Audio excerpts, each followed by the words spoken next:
Raider! Oakland, L.A., Oakland, Vegas, Raider Nation, wherever, forever! You got your old Uncle Mosh and Raiders Fan Radio from Murf's Man Cave, taking a lighter journey into the dark side. Sit back, put your feet up, pop a top, and enjoy the ride. Here we go! Look left, look right, Velasquez, a leaping pass, touchdown!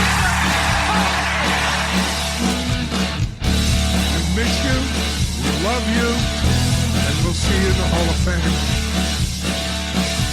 When you have great coaches, then after you have great coaches, you get great players, you have a great organization, and you tell them one thing, just win, baby. Way up the middle, intercepted Filipiano at the 50, time running down, Oakland football, and I think Oakland victory. The Oakland Raiders have scored on the most zany, unbelievable, absolutely impossible dream of a play. Well, I love this team. I think this team can win. I think this team can win.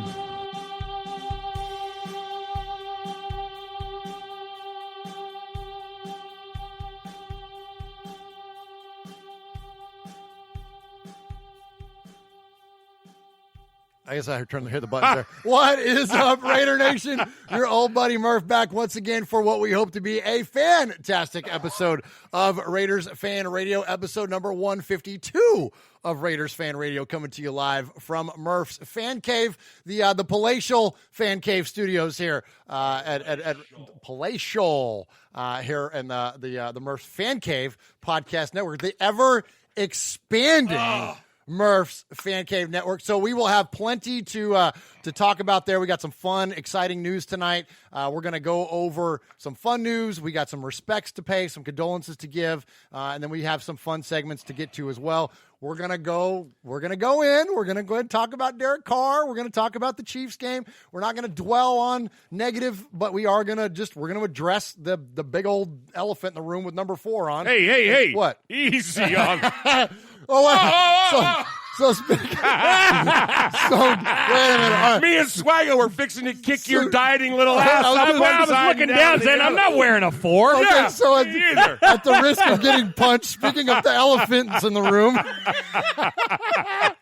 let's start off by going over to the Western Annex of the Murf's Fan Cave desk and welcome in I Mosh. got an issue. You got an issue? I got an issue. What's your issue? Dude, so you know what today is, right? It's Wednesday, right? Yes, today's Wednesday. Today is 50-cent corn dog day at Sonic. You're all about that. Yeah. So of all the things, what do? I go, oh, I'm going to go get 50-cent corn dogs. And Yeah. what do? Look. What'd you do? Oh, you got mustard on your I pants. got what on my pants? Mustard. Mustard? You didn't put ketchup on that, did you? No, hell to the no. You mean like freaking Kansas City Chiefs mustard? Oh, Mosh. And I'm so fat, I only got one pair of pants anyway, right? And now I got mustard on them. And I go there, right? And I go there, and I got a pocket full of money, right? Yeah. And a couple of the kids are like, "Oh, get me a corn dog too." Okay. So I bought 27 of them, right? 27 corn dogs and a Diet Coke. And the girl goes, "Do you want these to go?" And I'm like, "No, I'll eat them here." Yeah. Of course, yes, I want them to go, you stupid. And I did, and I'm Mosh is on fire already. I love it. shoveling down about 5 of them on the way back to school, Yeah. right? So I can walk in my room with like a bag of 6. You know, I'm like, okay, now who wanted one? I go. You had 21 roadies? Yeah, I'm like, you got to remember, you know where the Sonic is. It's about 40 seconds from my school, right? I mean, I was doing the whole, throwing the stick out the window, man. I got mustard everywhere. And they're like, what happened? I'm like, one of them damn packets exploded on the way. I don't know. When she handed it to me, it must have had a leak in it or something. I don't know. Oh, my God. And it's, of course, the Sonic is right across the street from the place I got the donuts. Oh, yeah, nice. and they weren't closed, How's it- man. I've been in mourning. I've been doing this whole sympathy eating thing. Yeah. Oh my yeah. gosh. I mean, it's been bad. It's been bad. Well, we got to eat our feelings nowadays here at Raider Nation. I'm telling you, mustard everywhere. Oh my gosh, that's too funny, Mosh. Crack me Sorry up. about All that. No, you're all right. So there you go. So the other I'm not going to call you an elephant, Jeff. I could. Somebody said put a mini corn dog in a donut. It's Phillip Rivers. Oh, jeez. That was Ron. Oh my gosh, Ron. 100 Ron. Yeah, All Talk right. about that, Well, hey, Swaggo. hang on. Let me bring him in here. Make it official. The other man that adorns the other annex of the Murph's Fan Cave desk. We're talking about the southern annex to the western annex of the Murph's Fan Cave desk.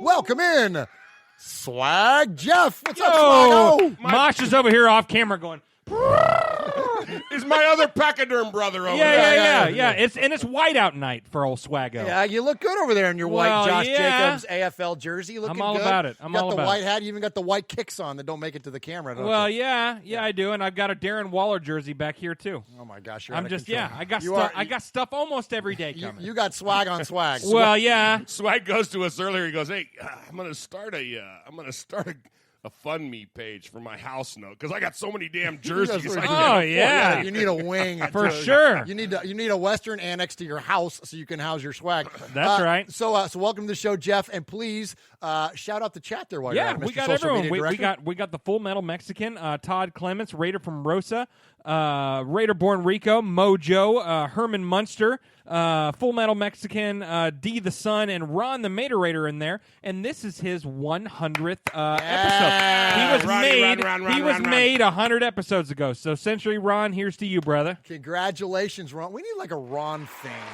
Yeah, we really do. Yeah. Like we have our Paul, like we have our 30 seconds of Paul. I need to come up with like 30 seconds of Ron or something. You know what I mean? Like we need to come up with something, Mosh. We need to have something creative for. All I can think of is Mr. Jeremy, but Oh, jeez, Maybe Mosh. not. No, that wouldn't be good. No. I was thinking Burgundy. oh, I was thinking that's Burgundy. who I meant. Yeah, that's what you meant. You meant Burgundy. Sorry, Ron. I didn't mean to equate you with the ugliest porn star who ever lived. Oh my gosh! All right, so so speaking of ugly porn stars, Swag Jeff always kicks off our episode. Well, yeah. with a reference back to something significant within Raider Nation. So we take our episode number, which this is episode number 152 of Raiders Fan Radio, and Swag Jeff does a great job of finding something significant in the team's history. So Swag Jeff, what do you have for us tonight? Yeah, so today, so it's episode 152 of Raiders Fan Radio, and I one of the go-tos for me, one of the things that I find a lot is average yards per reception for a season. So we highlight a player and a year, and we do that. Well, this week we're going to go just a little bit deeper. We're going to go episode 152. We're going to highlight one of our favorites, Fred Biletnikoff. Yes, So we're not going to highlight a season. We're going to highlight a career. that's what I'm talking about. We're going to highlight a career, and Fred Biletnikoff had he averaged 15.2 yards per reception for his career. Wow. So there you go. Really? 15.2 yards per reception Dig for it. his career, which is amazing. That's awesome, Mosh. It's awesome, Jeff. I was looking at Mosh. And I was Mosh, it talking- is awesome, isn't it? It is, Mosh. That's pretty crazy there, Murph. Well, yeah. Sorry, I was looking at one and talking to the other. No, that's a good one. 15.2 for the year. So Yeah. I got divorced For the because of that once. for looking at one, and Looking at one and talking to the other. Well, yeah. Oh, no, that was sleeping. Oh, whatever it was. I know there was Oh, my overlap. God. Oh my God, there was overlap. Oh man, we're on fire tonight. Okay, so look, it's going to be one of those weeks, guys, and this is, sometimes it's just the best way to deal with adversity and disappointment is just to freaking find You just gotta joy laugh in it out, man. You gotta laugh in it somewhere. So we do have one serious thing to get to tonight. Before we get to that, I would like to mention you can support this show in a multitude of ways. We have, hands down, the best chat room in all of the Raiders fan creative podcasts. That's not to take a shot at any of the other amazing peers that we have and other amazing people that are creatives out there. But I am a huge fan of our chat room. We hear it all the time. We read it all the time.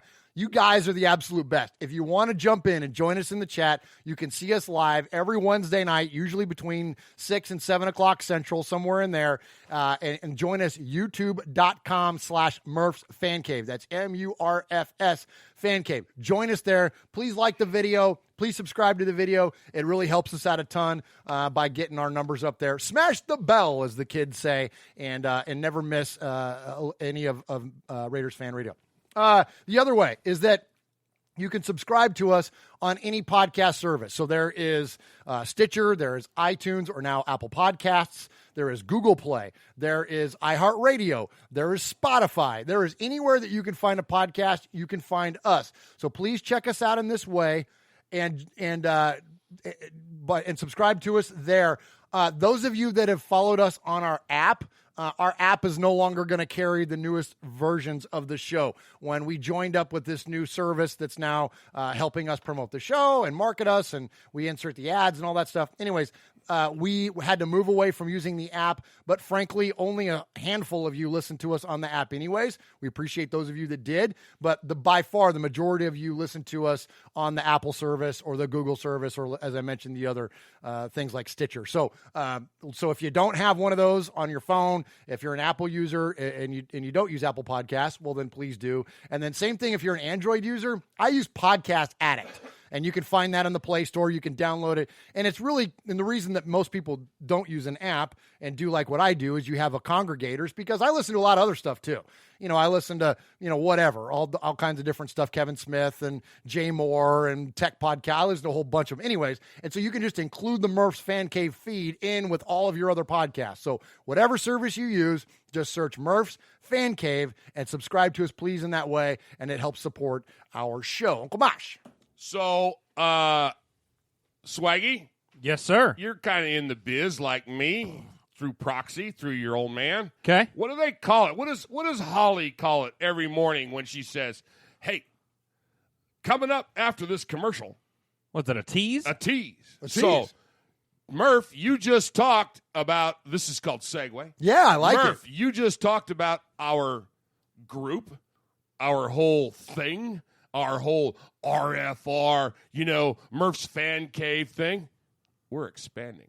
That's the tease. Oh, very good. Very good. Thank you, Mosh. No problem. All very right. So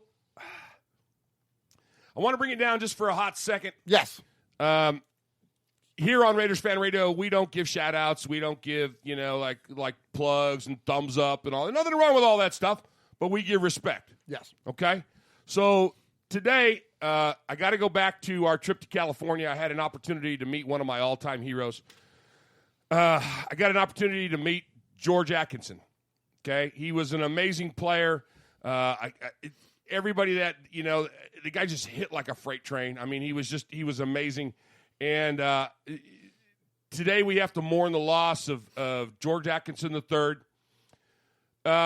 There's not a lot of info out there. They've had some tragedy in their family. Murph's holding up a picture of me and his dad.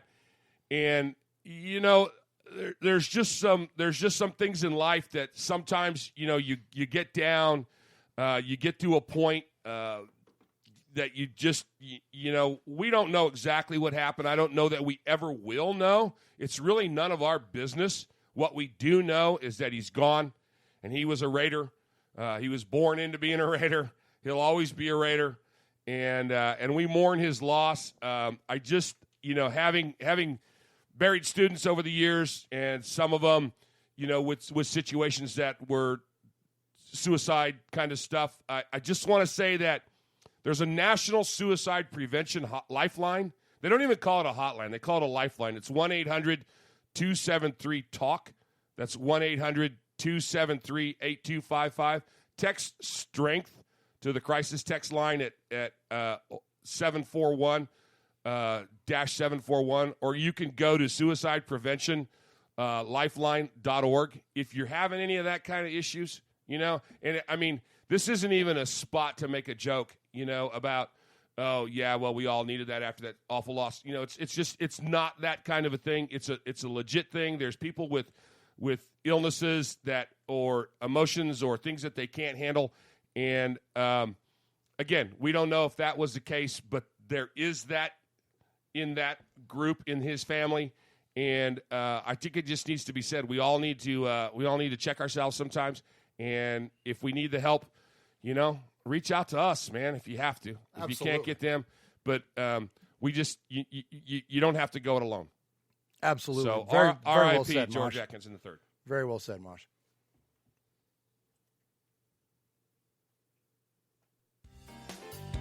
Hey, Raider Nation, I just want to say hello. This is Pastor Mondo of NationMinistry.net. You're listening to Raider Fan Radio with Uncle Mosh and my brother, Murf. Just win, baby.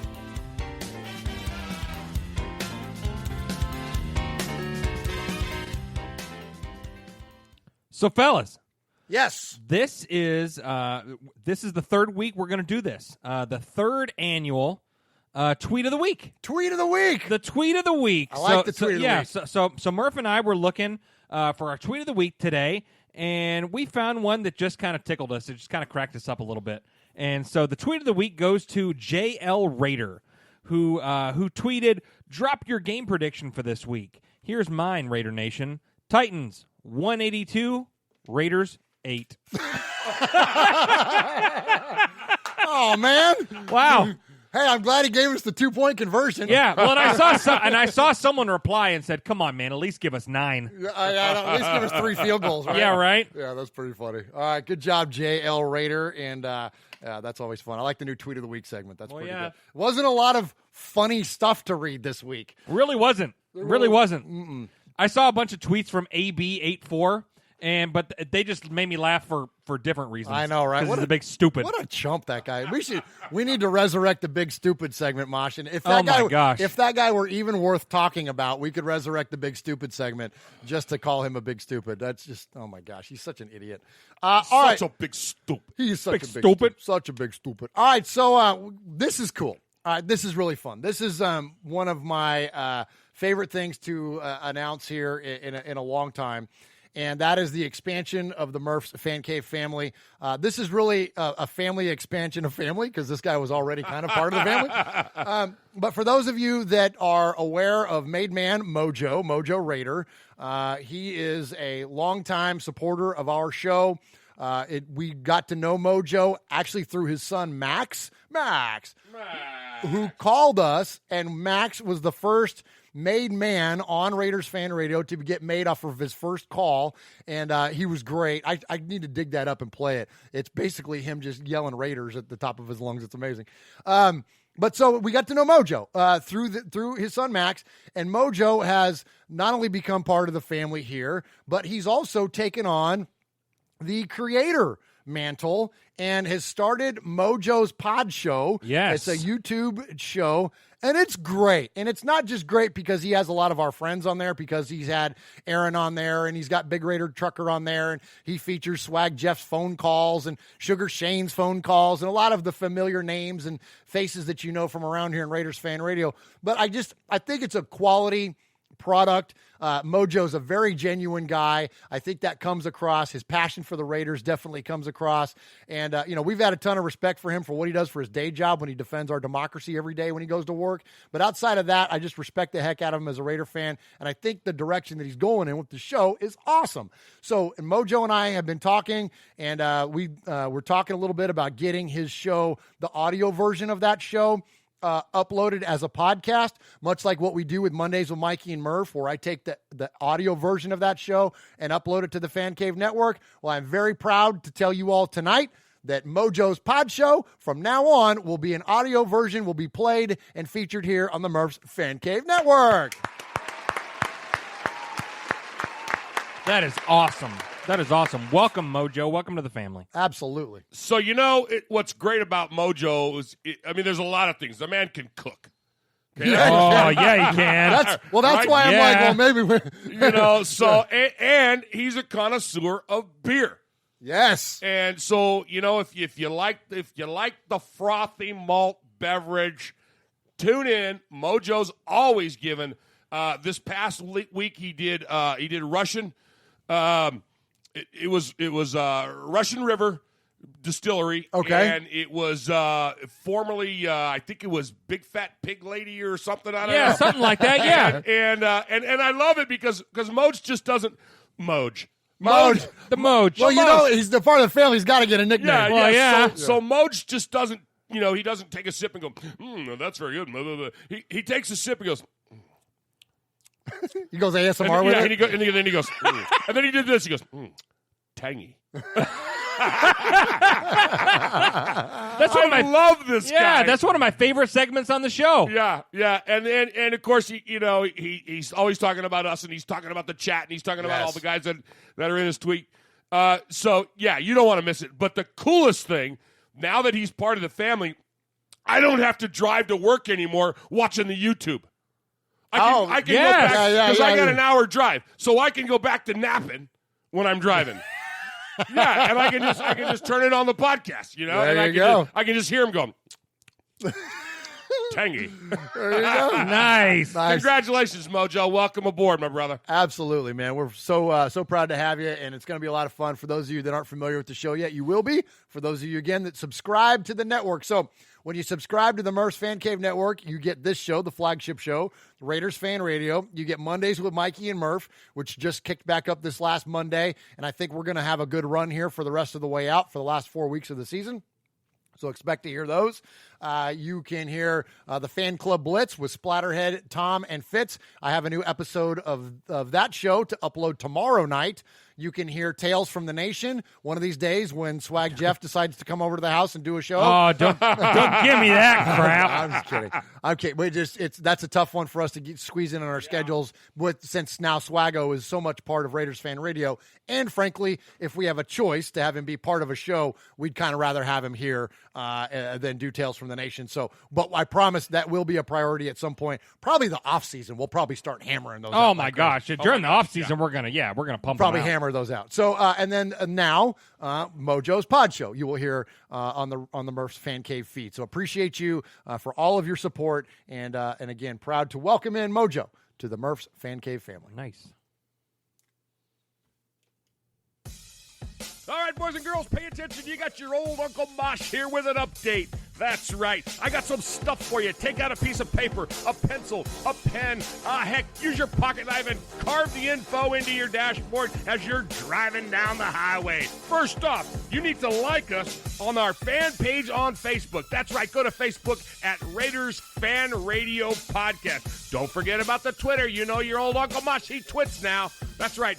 Go to at Raiders Fan Radio. Also, don't forget the Instagram at Raiders Fan Radio. Or what about our website? That's right, RaidersFanRadio.com. Heck, if you want to, you can even email us show@RaidersFanRadio.com or call us on the Raiders Fan Radio hotline, 909-345-3346. That's 909-345-3346. Don't forget Murph's Fan Cave on the YouTube, where you can get all the show links like the Fan Club Blitz with Splatterhead and Fitz. Find all our stuff on podcast providers like Stitcher, iTunes, and Google Play. All right, did I hit the time limit? Good. All right, before we get going, Swaggo, shout out the chat. We got a lot going on. Yeah, we got Jesse Perkins, we got Herman Munster, Curtis Flores, Aaron the Q-Dog Raider, Ron the Mater Raider, Running Bear, Matthew. We've got everyone in here. Running Bear says Swag Jeff is a part of the best rookie class the Raiders have ever had. And we all agree, except I think Jesse Perkins goes, as long as Swag Jeff doesn't have to read. He goes, I agree, Bear. Hey, I'm with you, Jesse. With you, Jesse. Especially when you get stung by a beam. It's hard to read. Yeah. A Jimmy Beam. Hey, so speaking of Mojo, now look, Mojo's part of the crew. He's official now. So like Chuck, Splatterhead McCann, when he calls or when Capo calls, of course, all you made men are part of the family and everybody in the chat too. But you know what I mean. Now that he's a content provider here on the Fan Cave, we can't include him in the Sea of Fans anymore. Like, he can't be in that crew. So we're going to talk about the Chiefs game. We're going to dive into some of this. But before we get started on that, in fact, we're going to hear from some other people too. But let's lead off this segment by hearing from our buddy Mojo. Fellas, you know who you are. Much respect. It's your boy Mojo in San Diego. Just giving you a call. I'm not gonna delve off and dig up bones here, talk about the last 2 weeks. Onward. Trying to think about other things, trying to think about this must-win in Tennessee. Listen, Raider Nation. Listen, Made Men. Listen, Queen Haley. This is the deal. We got 4 games left to enjoy this NFL season before we're right back to where we were and where we're at every single off season, jonesing for some live football. Okay. Other than the fact that I'm going to see most of you at the draft, go ahead and book your daggone hotel rooms in beautiful Las Vegas. We're going to be jonesing for football. Let's just enjoy this, okay? And I didn't bring up the Delta Charlie DC word in this call on purpose. I'm sure that the phone line's going to be flooded with that. Anyway, hey, Murf, Swaggy J, you two, and no disrespect, Uncle Mosh, but you two, man, I really, really appreciate all your support with the pod show. I can't thank you enough. Hey, until next time, just win, baby. Mojo out. All right, good stuff Nice. from our buddy Mojo. What's up, Moj? It's good stuff, man. So there's just a little preview for you if you're not familiar with who Mojo is. And again, we're going to look forward to hearing him. So, yeah, man, that was a rough couple weeks. So, we had this Jets game where we went into New Jersey and got spanked by the Jets, and we all kind of felt like, wow, that was unexpected. And maybe that was the Raiders overlooking the Jets because we knew we had the Chiefs on deck, and we all knew what kind of significance and importance that game was going to carry. So coming into this game, we all had high hopes. We all had high expectations. I think, frankly, if you had asked a lot of us before the game started, even though we had high hopes, I mean, realistically, did we have an expectation of the team winning? I don't know. I mean, it was a pretty tall task to have an expectation of the team to win, and frankly, I didn't. But what I did expect was them to be a little more competitive. I did expect them to not show up and, frankly, kind of embarrass themselves. And it's embarrassing as a fan. It's a tough thing to swallow. And I got mad. I mean, I don't get mad over football. I mean, I try to keep football in perspective. It's not life. Real life is your faith and your family and your friendships, and that's real life. Football is not that. It can bleed over because it's such an emotional thing and we get such an investment in it. But it pissed me off, man. And frankly, as a Raider fan, you should be mad. Now, we can debate on why we should be mad. We can all have debates about ultimately how the team ends up the way that they are. And there is plenty of blame to go around. Like, you can point, obviously the easy target is to point at Derek Carr. I'm repping his jersey today, and I'll rep him until the day he's not wearing silver and black. I may not apologize for him as much anymore and be willing to be a little more critical, but I hope he wins 4 in a row now and leads us to a playoff victory. Like, yes. I'm rooting for the guy. But that said, it's easy to be critical of him. Next up is John Gruden. Next up is Paul Gunther. Next up is, Cleveland Farrell. Like, you could start pointing fingers all over the place. There's plenty of blame to go around. I don't think it's as simple as identifying one player or one coach or even one, say it's Greg Olson or whatever. Like, I don't think it's that easy. I think that collectively there is a bigger thing going on. But I'd also think it's fair for us to be critical of those pieces within context, and obviously with the amount of respect. It's just calling somebody saying someone sucks or that this person's this or that, like, that's a little too easy. So I would try to be a little more complex in our analysis. But anyway, so one of the things, and I'll set Mosh up for this because I want to hear your feedback, Mosh, early takeaways. One of the things that really drives me nuts as a content creator now, and as someone who's kind of out there, not that we're a big deal at all, but we have a social media presence for whatever that is, and we're targeted, for lack of a better term. All right, we hear it when the Raiders fail. I hear it like crazy, and this is one of the things that just drives me nuts. I'm going to play an example for you. I'm not a fan of playing other teams' fans on Raiders Fan Radio, but this is just a taste of what we get when the Raiders suck. You have no chance in Arrowhead Stadium. It will be a bloodbath like no other. Look away, Raiders. Mahomes, the GOAT, the future of the NFL. The next 15 years will rule you and destroy every dream you have. And then you will move to Iowa, into the abyss of the unknown. From Kansas City, Chiefs Kingdom, long live Mahomes. I don't know what that guy was under the influence of, but it was something. But this is the kind of crap that gets floated at us. We get tweets, we get Facebook messages, we get phone calls, and you know what? What do we got now as ammunition not even a competitive football game to combat that. And it drives me nuts. But anyway, so I'm going to say this before I turn over to Mosh. I'm a little angry about it. I'm still angry about it. Usually after a few days, I'm typically start to level out a little bit. Not as much this time around. I let a lot of words fly on Mondays with Mikey and Murf. I've heard a lot of feedback from that. A lot of it in positivity, a lot of it in agreement. Some points of view that are count, and it's fair. It's all fair. But this I know, as diehard Raiders fans, we should all be bummed, upset, unhappy, uneasy. Something should not be okay. You shouldn't feel okay about any of this. Now, how that manifests in you, whatever, that's your own thing. But this should not sit right with you as a fan. That's all I'm going to say. Mosh, what do you got on the game? Well, the game sucked. Yeah, it did. Yeah. So here's my take on a lot of things. I'm not even going to say their name. But it's not a secret about how I feel about those people in that little state right there next to next to Kansas. Yeah. It's not I don't even, I taught history for a while. I might go back and erase things about Harry Truman because he was from that state. I don't have a problem with that.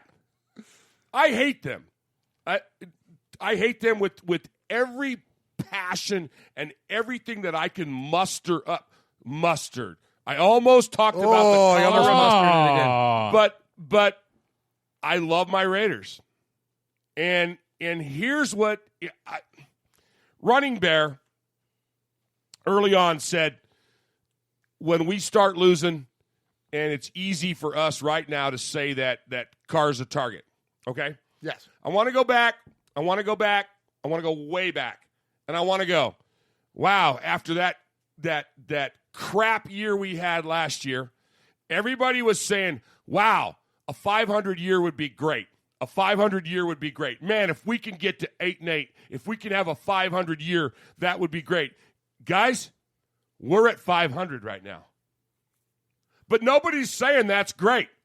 Everybody's saying that it's a crap show, okay? It's not. Here's what I'm saying. We had 2 terrible games. We may go back and we may delete episode 31. We may wipe out all 31s in our history because we've lost the last 2 games by 31 points. Wow. But was it 72-8 or something collectively now or whatever it was? But my problem is this. I'm old school. And I come from a couple of traditions. I come from a tradition of you listen to your coach. Okay? I come from the tradition of you do what you're told, you do what you dance with the one who brung you. You do what you have the ability to do. And what my ability to do is to have faith in my team. And those guys make a whole lot more money than I do. They put a whole lot more time and effort into it than I do. And I'm not gonna back down on being a Raider fan. Yeah, my quarterback had a terrible 2 weeks. He had a terrible 2 weeks. But I'm not going to kick him throw him under the bus. I'm not going to kick him to the curb. He's my quarterback. He who my general manager has put in charge of my team. He who is the man that my head coach is the man that has faith, right? And I'm a Raider fan. I'm a Raider collective fan. It's the Gestalt. It's the whole unit. It's the whole team. We sucked as a team. You and I have fought about this for years, that one person, one play can't make or break you. And yes, I get it. That interception was terrible. I get it that the dejected guy that sat on the sidelines was just that, was dejected. But I got faith in Raider Nation. I got faith in this team. I got faith in its leadership. I got faith in my quarterback. And I don't even own a Carr jersey. I'm the only one in this room that doesn't. Yeah. Okay? I've never been a Carr bootlicker, but I like my quarterback, just like I like my offensive line, like I like my defensive line, like I like my secondary. I like all 12 of those guys that got penalties. Right? They're still my team. And I just can't bail on him. Well, and I'm not. Let me finish. Okay, and sorry. I'm not going to do that. So, what's my choice? My choice is that I'll take one in the chops, man. I'll take it all week long. And when you got to take it from a 15-year-old stupid in class that goes, "Hey, how'd your Raiders do this weekend?" You know what? Shut up. You just failed theater.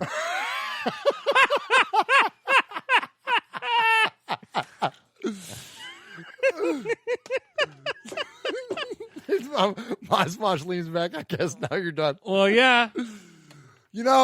Okay. Let me say this too, and then I want to turn over Swag, and I'm going to turn over to you with a question, Jeff. Okay.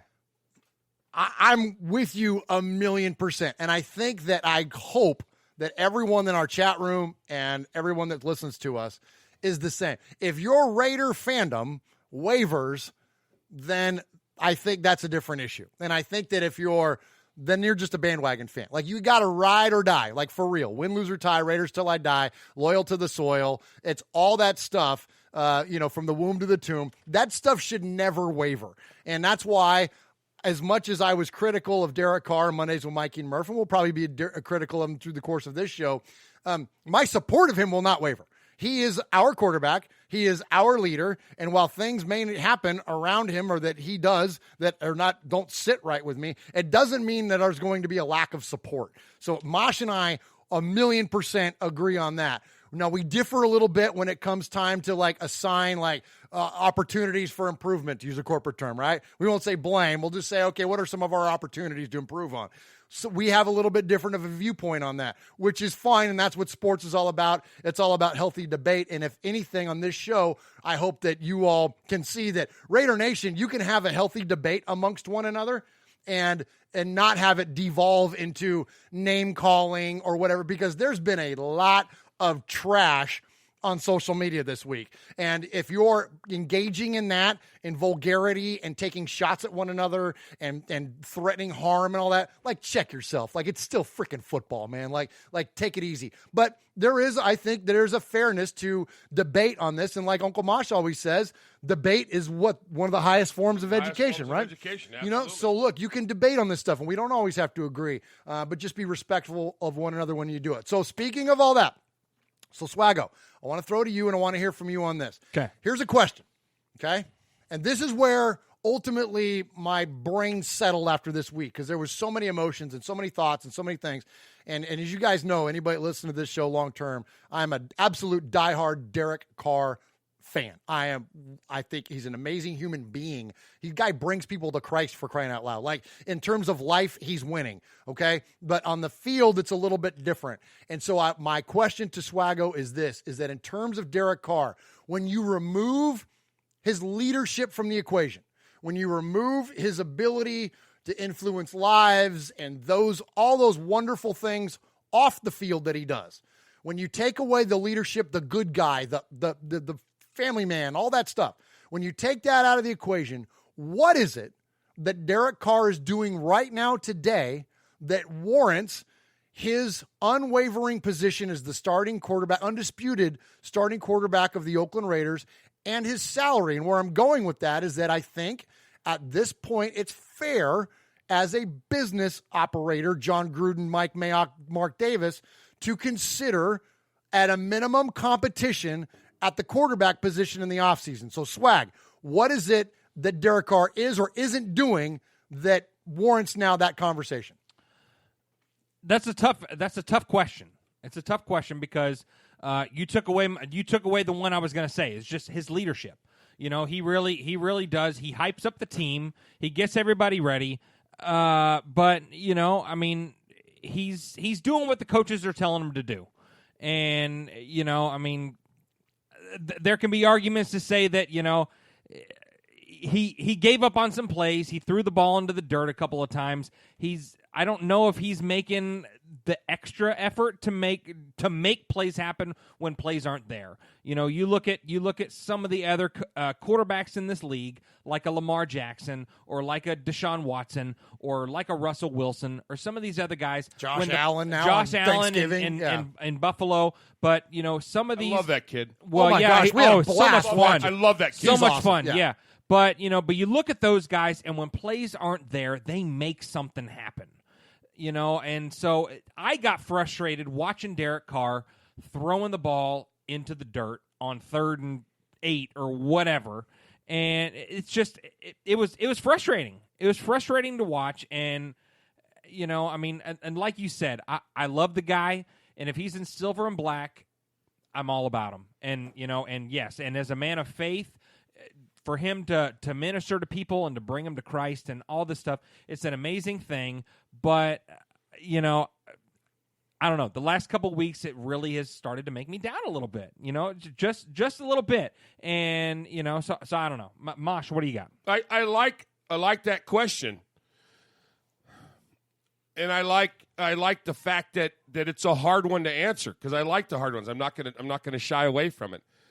But I go back to my roots, and I'm a coach, and you're a coach, and we've coached together, and we were all in when we had 7-year-olds.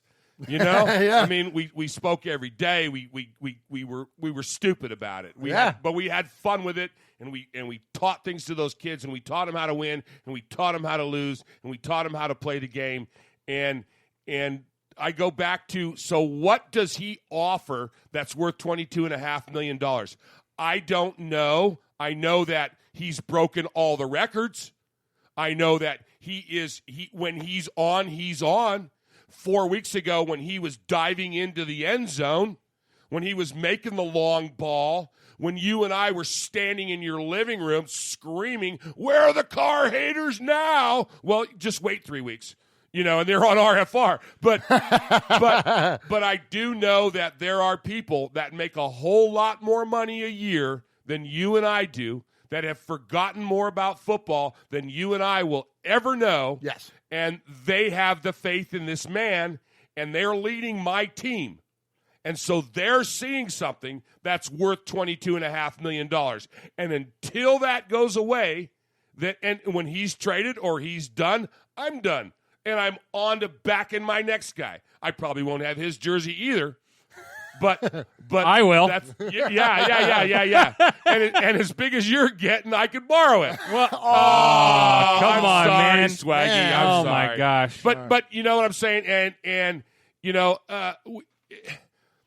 I don't know. I'm not going to defend his play. His play sucked on Sunday, but I'll defend the man.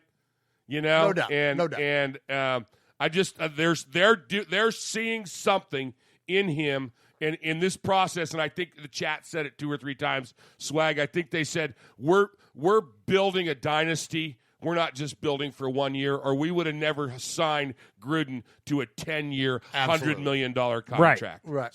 So real quick, Jeff, before we throw it over to you, I think Mosh, in a fair response to that, in what they see in him, they see $22.5 million. And when you look at what his salary cap, dead cap impact was this year, it was that number, and it was a high number, still coming down from the $40 million that his extension originally had. Well, this next year, it's down to $5 million. And so I think that when I made this comment on Mondays with Mikey and Murf, that when you start to assemble the pieces, the story begins to inform itself. And this is something that Swag and I were talking about before the show, is that now the Raiders are moving into a position where financially they could, I'm not saying they're going to move on from Carr. That's not what I'm saying at all. I'm just saying that if that becomes part of the conversation, that they have the ability without damaging the team long term. And that if they've lost us fans that are in the middle, not the stands, not the haters, but the fans that are in the middle, if Derek Carr is starting to move away from that support and it's starting to waver, and maybe it's starting to we don't know if it's wavering from the coaching staff. They're not going to say it if it is, but say it is, they're in a position financially and otherwise where they can acquire the talent to replace him, and it doesn't have the negative impacts that it would have if they would have done it this year. All the people that were screaming Kyler Murray for this draft, it was completely misguided because the numbers were too high. Well, next year the numbers aren't as high. Go ahead, Swag. So we've said all this, and I've said my frustrations. But look, I'm a Carr fan, but more importantly, I'm a Raider fan. Amen. And Where you did know I what? hear that? I don't. Yeah, but so I'm a Raider fan, and I love Carr. But you know what I love more? I love winning football games. So if Carr is our guy, then I am 100% in on that. But if he's not, then we'll move on to something else. But, we could talk about Carr all day long. Another takeaway that I got from this game, is everyone done talking about Carr? I think so. I got some numbers and stuff to get to. Okay. If we're breaking down the Chiefs game, I want to bring up something that, from a couple weeks ago that Aaron was talking to us about this. Okay. The Q-Dog Raider. So he was talking about this, and he said, we kind of saw this in the Bengals game. The Bengals game kind of exposed the Raiders just a little bit. And so, being that, they were 0 whatever, and it was a tight game, and they kind of exposed us on some stuff. And then the Jets exploited it, and now the Chiefs exploited it. And, and Honey Badger said in an interview, hey, how were you able to pick that play, right at the beginning of the game? How were you able to do that? And he said that it was the packages are very predictable. And that they're very easy to read. So they saw the read and they jumped and they made the interception. So you can't put this entirely on Carr. Right. Carr had a bad game, an extremely bad game, and for a couple days there, I was really mad, really, really mad, and I'm still pissed. But I'm still pissed. But It's on everybody. It's on the coaches too, because they need to maybe change their packages, change some looks, do something different, because it was very predictable. Well, and that was the knock against John Gruden the first time around. There's a reason he got traded to Tampa Bay. Al Davis wanted to push the ball downfield more often, and he didn't like John Gruden's West Coast offense and all that. So there's validity to that point, Jeff. I mean, absolutely. That and it's when you got somebody that's a guru like Gruden, it's hard to imagine that he wouldn't have enough creativity to be able to to assign something to his quarterback that would give him the flexibility to do different. We don't know, because we're not in the room in Alameda. All we can do is go off the optics. All we can do is go off of what it looks like. And here's what I do know is that Derek Carr emulated his game after Brett Favre. And formerly, we had we had a league MVP in Rich Gannon, which was essentially still John Gruden's offense the year after that John Gruden departed. But there is flexibility to be made. I mean, Holmgren's offense that Favre ran, this all connectivity here. It's all the same thing that what John Gruden runs now, or close to it anyways. There is the ability to be flexible within that. There is the ability to create. And the thing that's so frustrating, and this is what, and we could go on about this all night long, and I'm gonna stop after this. One of the things that's very frustrating is that we've seen Carr be great. Yes. Like, we've seen him be MVP caliber great.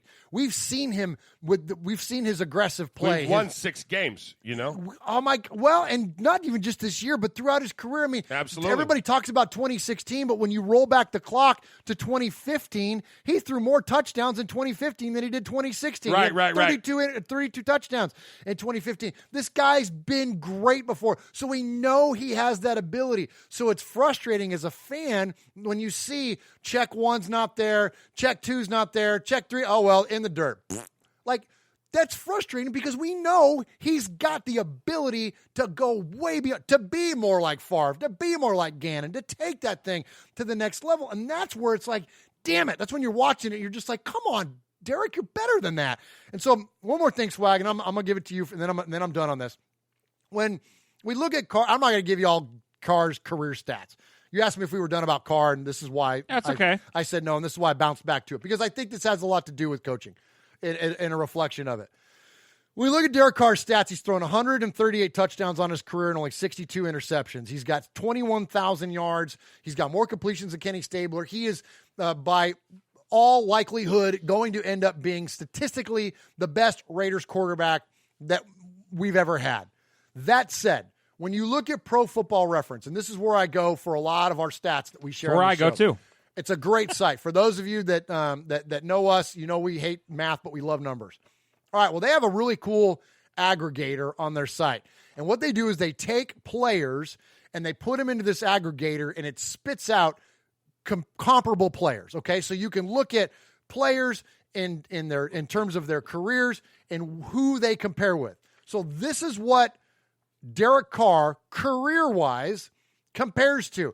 And when I read these names off to you, think about it, and you're going to be like, Well, that's kind of about right where he plays. So if that's the case, is that the guy that we want for the foreseeable future? He's getting ready to be 29 years old. He's probably going to play another 7 years effectively. Is this going to be the guy? So here are his comparables according to Pro Football Reference, okay? Jameis Winston, Marcus Mariota, Colin Kaepernick, Jay Fiedler, Blake Bortles, Kyle Orton, Eric Hipple, David Carr, Stan Humphries, and Kirk Cousins. Yeah. Go ahead, Swaggo. So I don't even remember where I was going with this. No. So we were talking about. We know Derek is better than this. We know that we've seen him make big plays. We've seen him come through in the clutch, and and when things aren't there, you improvise and you make things happen. Well, the league has really gone to that style of play. You can be a system quarterback, and have a decent career like a Marcus Mariota, like a Jameis Winston, like a Kirk Cousins, something like that. But really, the league is changing.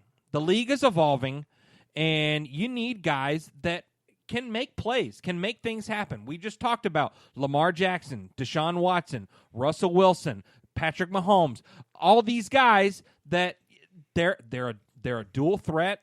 They make things happen. We were talking earlier. You really don't see Russell Wilson throw it into the dirt.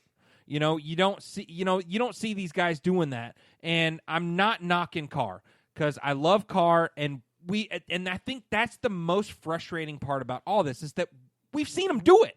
And we like him. And we love him. Yeah. We absolutely love him. It would be much easier if he was an asshole like Phillip Rivers. Exactly. You know what I mean? Exactly. We like Derek Carr. Exactly. So we love him. But, so I don't know. So where do we go from here? People are calling for his head. People are doing all this, saying, we're looking at Tua 2020 or Hurts 2020 or whatever. With the draft picks that we have, it may not be a bad idea. It may not be a bad idea in this draft to maybe look at something, and not to say that he's not our quarterback of the future. How about in the first round we take Jalen Hurts, Jerry Jeudy, and then team them up with Josh Jacobs, exactly, and we just go all Alabama versus Clemson. Alabama West. Alabama West. We could literally absolutely. Yeah, we'll have Alabama and Clemson all over again, all over the roster. Yeah, but it's one of those things. So ain't nothing wrong with a little friendly competition. Maybe that's what lights a fire under him. I don't know what it is. Mosh, what do you got? I don't have an issue with his fire. He had a couple bad games. I'm sorry. I just don't have an issue with his fire. I know he was dejected. I know when he sat on the bench. I've coached enough athletes to see what was happening there. But I don't think I can write him off, and I'm not going to do it. I do love, and I got to steal this Q. Q had a great one. He goes, Marino, Fouts, Tarkington, Rivers, Kelly, Esiason, Moon, and now Carr. What do they all have in common? Great stats, no rings. Ooh. Nice. It's hard to. But again, my man is in there. This is his 6th year. He's in it for the long haul. I'm in it for the long haul. And I can't. I just can't say or fault him for running his game plan. Now, I will say this, and you saw me do this when I was coaching your son. When you're given a script, for instance, here's the lines, here's the music, play it, okay? And I go, and I was telling Vinny, no, Vinny, you got to put a little bit more into it. Well, I was saying the lines, yeah, but you weren't feeling the lines. When anybody can learn. I could give me a monkey and a bag of bananas, and in a week I can have him playing a freaking tuba. You know what I'm saying? You can have him playing the notes, but you can't have him feeling the music. Yeah. And I think Derek wasn't feeling it these last 2 weeks. Good analogy. So are we gonna wash our hands to him? Not me. I'm not a bootlicker saying, I love Carr, I'm going to get a jersey. But I am saying I'm sticking with my man. We're at 500. I predicted 500. Okay? We're at 500. If we end up 8-8, that means we had to lose 8 games. We're at 500. We are 6-6. That means we had to lose 6 games. But we're ready to wash our hands to our quarterback after those 6 games lost. Q predicted 9-7. So, okay, if we end up 9-7, okay. I think the challenge of it, though, is the optics. And that's where when you go back to 2015, which was a terrible year also, the numbers were better. The optics were better. The fire was, there, or at least interpreted, whatever it may be. But I think that's the difference, is that there's a little bit of a change in the optics there. But that said, I want to move on from this a little bit. I want to get to Kevin, the Raider nerd, and I want to get to Rico. I want to feature them in this Chiefs review segment because they had some great calls. But last thing I'll say is this. There is no doubt that I can speak for the room here in Murf Fan Cave on this, and I'm pretty sure I can speak for those of you in the chat room. And for those of you that don't agree with this, then I'm gonna challenge your fandom a little bit. Despite any of the criticism that we may levy at Derek Carr, warranted or otherwise, I would say this. We all better and should be rooting for the Raiders to run off 4 games straight, which are very winnable. The Titans game, which we're going to talk about in a minute, we're going to get into a really good Titans preview. The Titans game is winnable. It's also the toughest of the next 4 games. Absolutely. And it's at home. Then we've got what's our next home game? It's the last game of the year. We got the Jaguars at home. Let's send off the Oakland fans home with a victory, Raiders, and then let's go beat the Broncos and the Chargers' ass and win 4 games in a row. Derek Carr goes into the playoffs and wins us a playoff game and cements himself. All this talk, I'm not afraid to change my mind. That's the crazy things about minds, is they can be changed. Do that, Derek. Go ball out, have a great 4 games, Preach. And then let's win a freaking playoff game. Let's send Oakland out the right way. And you know what? I'm not going to say necessarily all is forgiven or forgotten, but we can move way past all that. And if you can win us a playoff game, something that we haven't done since freaking 2002, come on, Derek. We are all rooting for you, and all of you in the chat, all of you listening, you better damn be rooting for your quarterback. You better support him. You be critical of him, fine, but you better support him and ride this thing. Win, lose, or die, Raiders till we die. Close us out, Mosh. Let's go to Kevin. I got a question. Okay.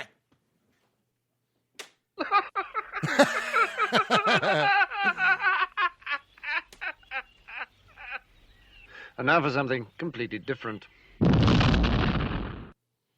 So there's been a lot of talk about who's going to light the torch the last game. Oh, yeah. So here's my question. Okay. Who did it last year? For the last home game? When we thought last year. Yeah. I feel like it was Lincoln Kennedy. Or... Well, one of my kids asked me. Marshawn. It was Marshawn. I think it was Marshawn, because remember he lit his blunt. No. Have you not seen that? No, I've not seen that. That's amazing. Yeah, he had his cigar. And he was where the torch was, and he was holding it up on the thing. Okay, I'm pretty sure that was it. Chat room will know. So, yeah, they did. Somebody just chimed in there. Okay, Marshawn. so had it been decided by that point that they were coming back?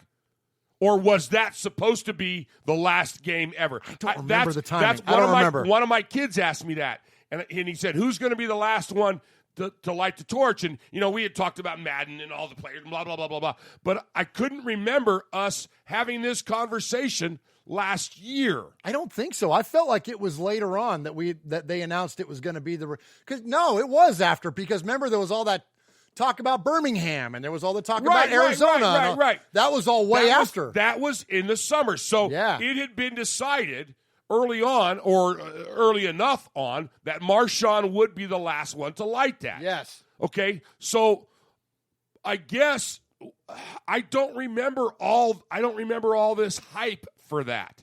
Was it because we stunk so bad last year? No, it was because it was. There it is, right there. There's Marshawn lighting it on the torch. Isn't that hilarious? I love that. He's so funny. I just don't remember. We talked about it. It was kind of a thing. I don't remember this much hype for non-Raiders fans to be asking the question. Well, I think because this is like the final. Like, we kind of knew it, but there was still like some question. Like, this time though, it's not. Allegiant Stadium's going to be done in like a few months. So no, I don't think there's any question at all. At least the exterior of it, according to Scott Winter, who's very reputable in this stuff. Right. Yeah. So Darth Vader Raider says that Charles Woodson should light it.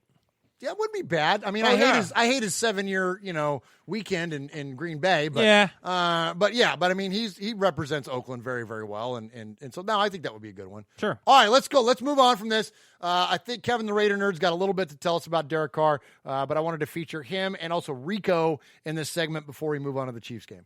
Hello, Raider fans radio, Mosh, Murf, Swaggy J, Capo, and the rest of the made men and our made women. This is Kevin the Raider Nerd. I want to give you guys an edition of Raiders, the good, the bad, and the ugly. Let's start with the good. I'm looking forward to, in 2 weeks, heading up to Oakland to see our Raiders play Jacksonville in what is going to be not only the last Raider game in Oakland, but also the last tailgate, the last gathering of all these fans with a wonderful tradition over the years, and I'm really excited to be part of that. Also in the good, I want to talk about the RFR League of Record, the fantasy football team. I've been having a lot of fun there. Forgive me if there's already been an update in the show, but I just wanted to shout out the playoffs here.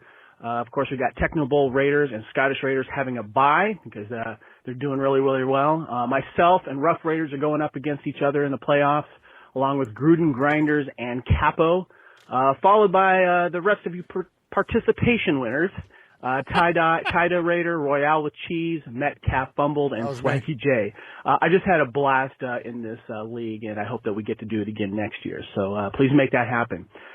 Let's talk about the bad. Well, the Raiders over the last 2 weeks, it's just been horrible to watch. It's also been very emotional in a way that it almost makes me ashamed of this team and the way that they're not coming together. But when it comes down to it, it's all about the bad, and that's Derek Carr. I know, and I'm sure he's going to be a hot topic on this show. But my head, bro. For the first time in my Raider fandom, with Carr being our quarterback, I've been a defender of Carr all this time, and under this new regime, I've been defending him all this time. But for the first time in my Raider fandom, with him as our quarterback, I'm actually starting to doubt if he is the future of our team. And this is coming from me, Mr. Positive. Yep. And so, when you look at him, it's more about the eye test, not necessarily the stats. Good quarterbacks, no matter how decimated their receiver core is or whatever, which the Raiders have been doing everything that they can to bring players in, even off the street, to fill warm spots on the roster here. I'm just not seeing things from Raider Carr our Raider quarterback Carr pull these things together like good elite quarterbacks do. Aaron Rodgers, his receiving core was hurt for a while, and he's still able to be a winning quarterback. And I'm just not seeing that. It's frustrating. Anyway, I love you guys, and I'll be in touch, and I'll give you an update next week. Bye.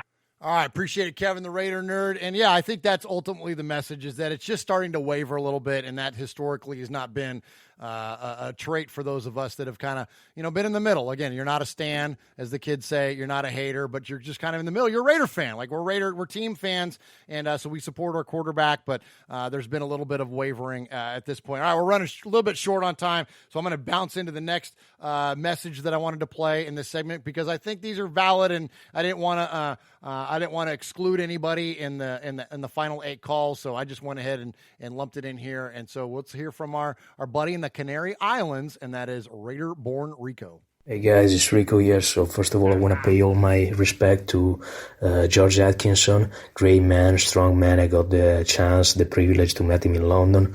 I'm sorry for your loss, man. I hope your son is resting in peace with your other son. Then I want to congratulate Josh Jacobs. You are the man, M-A-N. Raider Nation, if you want a jersey, number 28 is the number to wear on your chest right now. And then I want to speak with Derek Carr. Listen, man, I speak with you because you're in charge. I don't care about this game, okay? It made me really pissed off, made me angry, a lot of flags, receiver weren't open, playbooks absolutely too predictable, blah, blah, blah. I don't care. Listen, I care about the attitude you had on the football field. We can lose 50-0, but you got to try to die for it, man. That look is not a Raider look. We don't want scary little lambs in our football team. I don't know what you have. Google it about the Raider organization, the Raiders history, the Raider mistake, but you Google it wrong for sure. Because if you want to be a Raider, and that's why, listen, man, I'm the one that always apologize you. I'm the one who always been loyal to you. And what I appreciate the most out of you is your loyalty, the fact that you want to be a Raider for life. Come on. And that's what I respect. But listen, we don't want Raiders like that. So you got to be angry. Bring some hate. Scream to Froggy Mahomes. Yeah. Do something, man. Invent something. Put your testicle in it. But don't look like that, man. Because not the look of a Raider. So I'm telling you, I said it to all the haters. Also, in a kind of your defense, last week, it was more complex, but it was also in a kind of your defense. What about these Sundays? This Sunday, you wake up and you check yourself in the mirror. And if you don't see a true Raider, well, you know what you do. But instead, if you see a true Raider, well, you got another chance to take this team by the hand and bring it to the playoffs and show everyone you got the guts to finish the job. With all that say, love you guys, and I'm out. You know, I love it, man. I wrote it down the second he said it when Rico hit him with Little Lamb. I was like, my gosh! I know. Come on, Rico. Yeah. I just need that. I just need like about 45 seconds of Little Lamb, Little Lamb, Little Lamb, Little Lamb. I'd be happier than. Oh, never mind. Oh my gosh, Rico, you're the bomb, dude. We freaking love Rico, and yeah, hide your ladies when Rico is in the room. Well, yeah, I'm telling you, man, he is a smooth man. All right, so let's finish this thing out. Let's finish it light. Let's move on from this stupid Chiefs game. Let's all pretend like it. Well, we can't pretend like it didn't happen, but we're going to pretend like it didn't happen until the season's over, at least. We're going to move on. We're on to Tennessee as, well, no, Belichick didn't say that. He said on to Cincinnati, but we are on to the next thing. All right. So let's end this out with something funny. Mosh, there's a guy named Bob Maneri on the socials. Do you know who Bob Maneri is? He's on the socials? He's on the socials. I don't know him. Jeff, do I know him? I don't think so. Nope. Okay. If Swaggy hasn't sent me something to him to read, I don't know him. So Bob, you're fixing to look him up, though. Oh my gosh! Okay. Show me how to get to Google. Bob Maneri. It's at Bob Menery. He's hilarious. Okay, so he does all kinds of fake announcer broadcasts. So he'll take a moment in a game, and then he'll do this like really funny, like vulgar voiceover to go over the top of it. And so this week, Daniel Carlson's kick that somehow like went, I don't know, at like a 45-degree angle off of his. I didn't even know you could kick a football that way. Like Daniel Carlson, we love you, just like we love Derek Carr. We love all you Raiders. I don't know how you did this. I don't know how. You know the coolest thing about that? What's is that? It missed the net. Yes. Somebody by a long shot. Somebody got a souvenir. Badass souvenir, man. So, yeah, he shanked this thing so bad, someone got a souvenir. So Bob Maneri does his voiceover. Now, I've bleeped it. His stuff on Twitter and all that, it doesn't get bleeped, but I had to bleep it to feature it on the show. But much props to him because this guy's freaking hilarious. So here's the Daniel Carlson kick as announced by Bob Maneri. And to prevent John Gruden from having a massive heart attack, well, we better keep an eye on him. That's not even fucking close. And judging by Gruden's facial reaction, he's either disgusted or he has a massive hemorrhoid hanging up there deep inside of his asshole. We've only seen this kick twice in the history of mankind. This was the first one. Yanked into this guy's and then the other one was a fucking Madden glitch. Oakland is in big, big trouble. So funny. Oh, my gosh. Oh my God! The other one was a Madden glitch. Oh my God! And funny. The best in the video of it. The audio is hilarious, but the video of it shows this. It shows this. These people are lining up for like a punt, pass, and kick kind of competition. And there's a bunch of people watching, and so he just kicks it straight to this guy's junk. And Bob goes, play that again. It's so funny.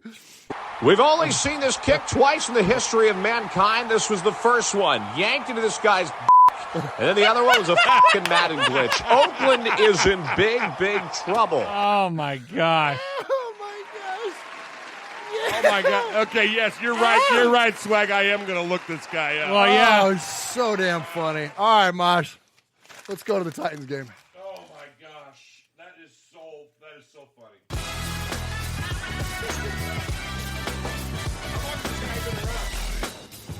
Hey, what's up? It's Brockman from The Rich Eisen Show.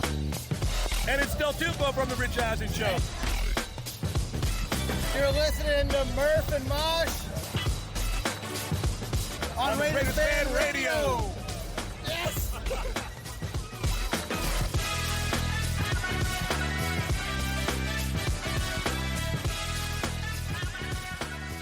Is our video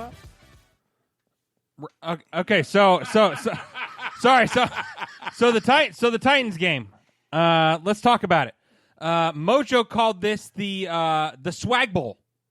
Oh, nice. The Swag Bowl because it's old Titan Jeff versus new Swag Jeff. Nice. So it's a big game. You know, we talked about last week that this game was the biggest game in Derek Carr's career, and now you can argue that this game is the biggest game of Derek Carr's career. I think and the so. biggest game for the Raiders all season long. Absolutely. Because there's 4 teams right now fighting for the last wild card spot.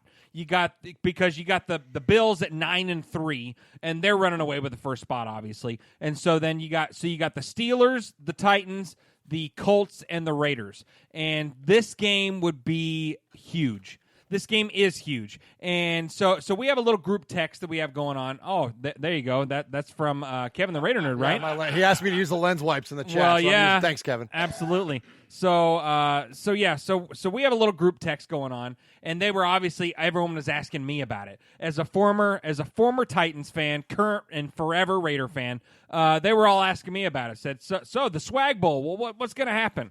And I said, I don't know. It's just a little different for me. This game is kind of like when you and your new girlfriend are out and you run into your ex, and she starts talking crap to you, and you think in your head, why did I ever date you? All you did was let me down and made me mad. So Take my money. Yes, yeah, and so twice.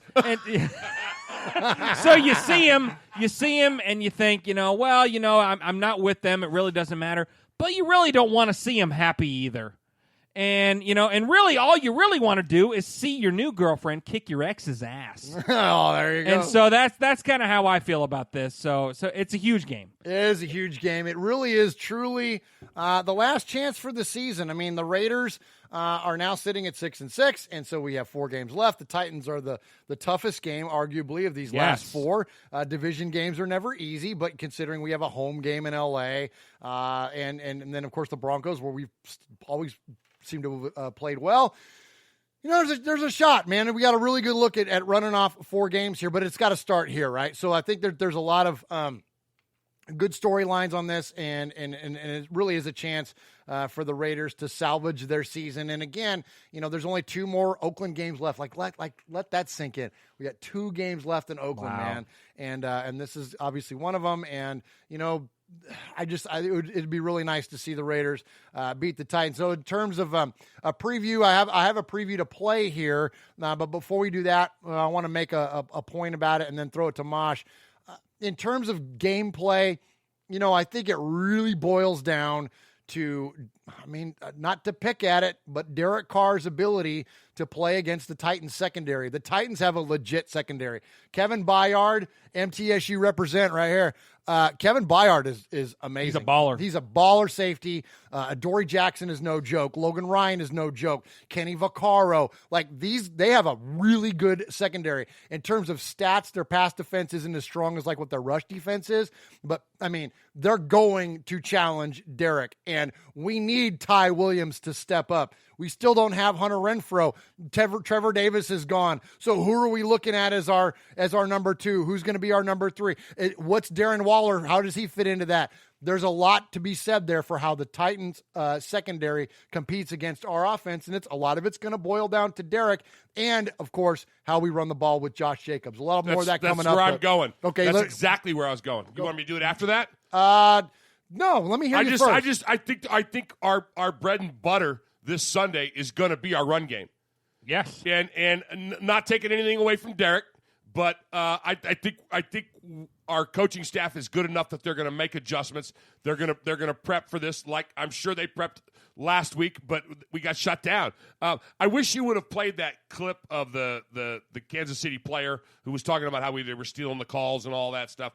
What Jeff was talking about earlier? Yeah. But I think they're going to take that into account. But we have got to develop our run game. If we're going to continue, to 100% go with the West Coast offense, then we've got to do it in its entirety and the way it was designed. We've got to run that ball on that first down. And speaking of running the ball, we got to be able to stop Derek Henry, and we can.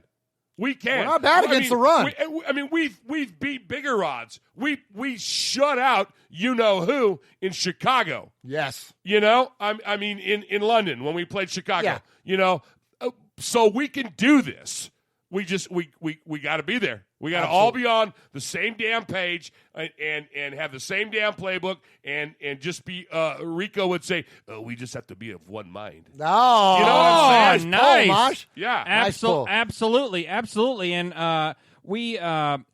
Carr has owned the Titans. Carr's on. We've seen it 3 times. We've seen it live 3 times in a row. This is the first time I'm on the good side. Yeah, you are. The first time I'm on the good side, but Carr really has owned the Titans. Now, so we do have that going for us. Now, the counter of that, though, is that Tannehill has owned the Raiders. Because now, Marcus and he's hot right now. So we need the Condor to come in and get all up in his grill. Okay, Max. Right. So that's a great point. And if we beat the Titans, we get. So Swag and I were breaking it down earlier. So there are 4 teams essentially competing for the last wild card spot. Yes. Because as he said earlier, Buffalo's at 9-3. They're untouchable. They're a shoo-in for the first wild card spot. So that's why it sucked losing to Kansas City, because now we're out of the division race. So now we're forced into the wild card playoff. So there are the Raiders at 6-6. There are the Colts at 6-6. There are the Pittsburgh Steelers at 7-5 and the Titans at 7-5. Yes. If we can manage a win against the Titans, we will now have tiebreakers against 2 of the final 3 teams outside of us. Nice. So it's a big damn deal. So let's get this crap handled, Raiders. Let's go out there and whip their ass. All right, so let's hear this. This is about 2 minutes and 2.5 minutes. Raiders Titans preview. This is awesome stuff, man. Breaks down the game and what we had to look forward to this week. We normally don't do big previews like this, but considering the importance of this game, I thought it was relevant. Make the long journey west this week all the way to Oakland for a battle between 2 teams that still have a shot at the postseason. Predictions are percolating, but first let's serve up a few key stats. Tennessee's motto these days should be, if it ain't broke, don't fix it. Look at him go. Stiff arms. He's a sledgehammer. He's in. Derek Henry's latest big game put him over 1,100 yards for the season already, and he's now surpassed his season total from his breakout performance from last year. His latest performance marks the 3rd straight game he's rushed for over 145 yards, and it was his 4th 100-yard game. The Titans 4-0 in those contests. Now, as rough as the Raiders' D was last week, it wasn't the ground game that did them in. They held KC to 3.3 yards a carry, and they've played the run fairly well this year. Call them just above average, so it won't be necessarily a walk in the park for Henry. But it might be for Ryan Tannehill, because Oakland's weakest unit overall has been its secondary. They actually didn't play too bad against Patrick Mahomes last week, but are still bottom dwellers in passer rating allowed, yards per game allowed, rating allowed, and yards per attempt allowed. And speaking of Captain Career Revival, Tannehill remained as hot as ever last week. Going deep, and he's got him. It's a touchdown! The thing with Tannehill has been how efficient and consistent he's been. over 70% completion rate, and a passer rating over 109 in 5 of his 6 starts. His counterpart, however, cannot say the same. Passing weak, and here we go, the defense with the steal and the run back. Derek Carr had another stinker last week, 2 picks against 1 TD pass, and for a second game in a row, had a passer rating under 72. This after stringing together 8 straight games with a rating of 96 or better. The Titans have been very middle of the pack in most defensive passing categories, though they more than held their own against Jacoby Brissett last week. Their run D, though, is slightly above average, their latest performance cutting their yards per carry figure down to 3.9. That's important because just as Tennessee's biggest weapon on offense is a running back, so is Oakland's. Josh Jacobs is now past 1,000 yards for his rookie season, picking up his 5th 100-yard game of the season. The problem is the Raiders are only 3-2 in those games, showing he needs others to step up. Will they do it this week and keep their playoff window cracked just enough? Or are the Titans the squad that's going to push its way past everyone in front of them to make it in? Let's have those predictions already. All right, there we go. Great stuff there. Appreciate that preview. And, yeah, man, great breakdown. Kind of mirrors a lot of what we already had to say, so we won't build on that anymore. But let's end this the preview segment, Mosh, with this. Rich Eisen, our good friend of the show. Yeah. Longtime friend of the show. And he's a fan of you.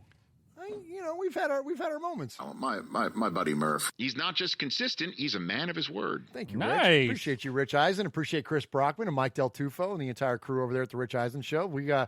I would say they're peers, but they're like for real, and we do this for pretend in my bonus room. All right, but let's hear from Rich about the Raiders as they close out their season. Okay. I'm going to die on this hill. Uh-oh. Don't sleep on the Oakland Raiders. Come on, Rich. Still? Mm-hmm. Don't sleep on them yet. And it's odd to say that about a team that has lost their last 2 games by a combined score of 74-12 with a quarterback who has fallen off a cliff and cannot get up. Derek Carr, last 2 weeks, has completed 61% of his passes for a mere 349 passing yards, a touchdown, 3 interceptions, and that's not even telling you about how inefficient it is. A pick 6 and 2 straight. He didn't even throw in any interceptions, returned for a touchdown in the first 11 weeks. It's all falling apart. And here come the Titans this Sunday, and the Titans have a hotter quarterback, a much better quarterback play, a much more efficient running game. It's just all Josh Jacobs, but he can carry the team. Waller's totally disappeared. All that said, if the Raiders win this game, they would now have a back pocket tiebreak against the Colts and the Titans, okay? And the Oakland Raiders would then finish up the season with a home game against Jacksonville. By the way, Gardner Minshew in the black hole, I'm all in for that. Yeah, right. Then they're at the Los Angeles Chargers, where the Raider fans will basically have the home field advantage based on the way we've seen how Chargers home games played out. Then they're at Denver. Don't sleep on them. That's all I'm saying. Which is a very easy way out of not truly saying they're going to make the playoffs. As I said, they would as a 10-6 team. They'd have to win out for that to happen. Just don't sleep on the Raiders just yet. There he is, fading, looking. He's under the gun. He's tied, he's thrown. It is.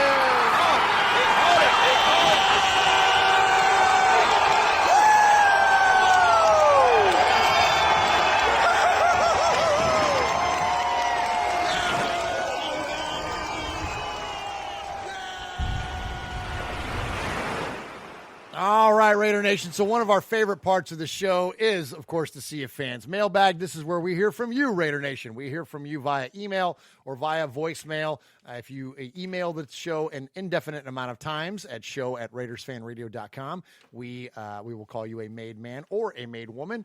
Or also, if you call the show and get your message played 3 times at 909-345-3346, then we will also give you the title of made man or made woman, and that's how you get made here on Raiders Fan Radio. So normally I toss it straight to Uncle Mosh to kick off the email segment, or sometimes over to Swag Jeff to kick off the email segment. But you know, we got a lot of emails tonight. We got some really long emails tonight, so I'm going to jump in and help out. Okay, so we have these really long emails that Swag and Uncle Mosh are going to read. and I'm going to help them by reading the one that has 2 lines. So, Murf, Uncle Mosh, Swag Jeff, Vinny, and Raider Nation. My mom always told me if I couldn't say something nice, don't say anything at all. Thanks, Frank from NorCal.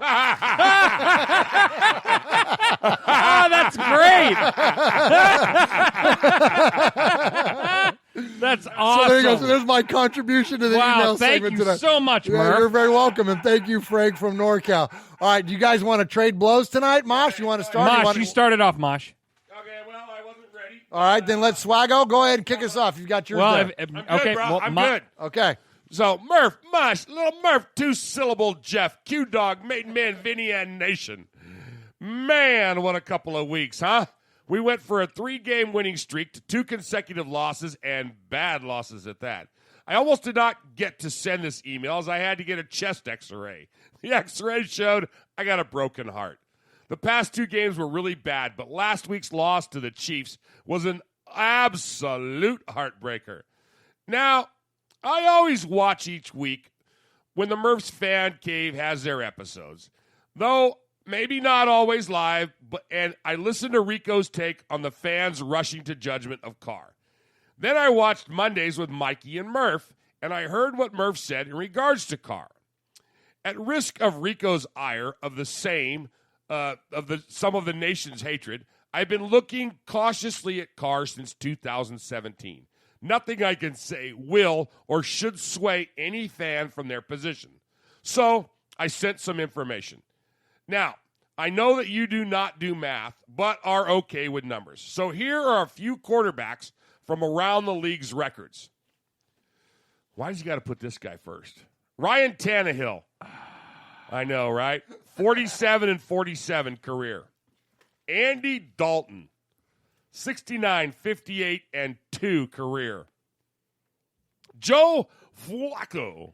98. Joe Flunko. Joe Flunko? Wait a minute. You thought I was going there. Oh, didn't you? Joe Fallow?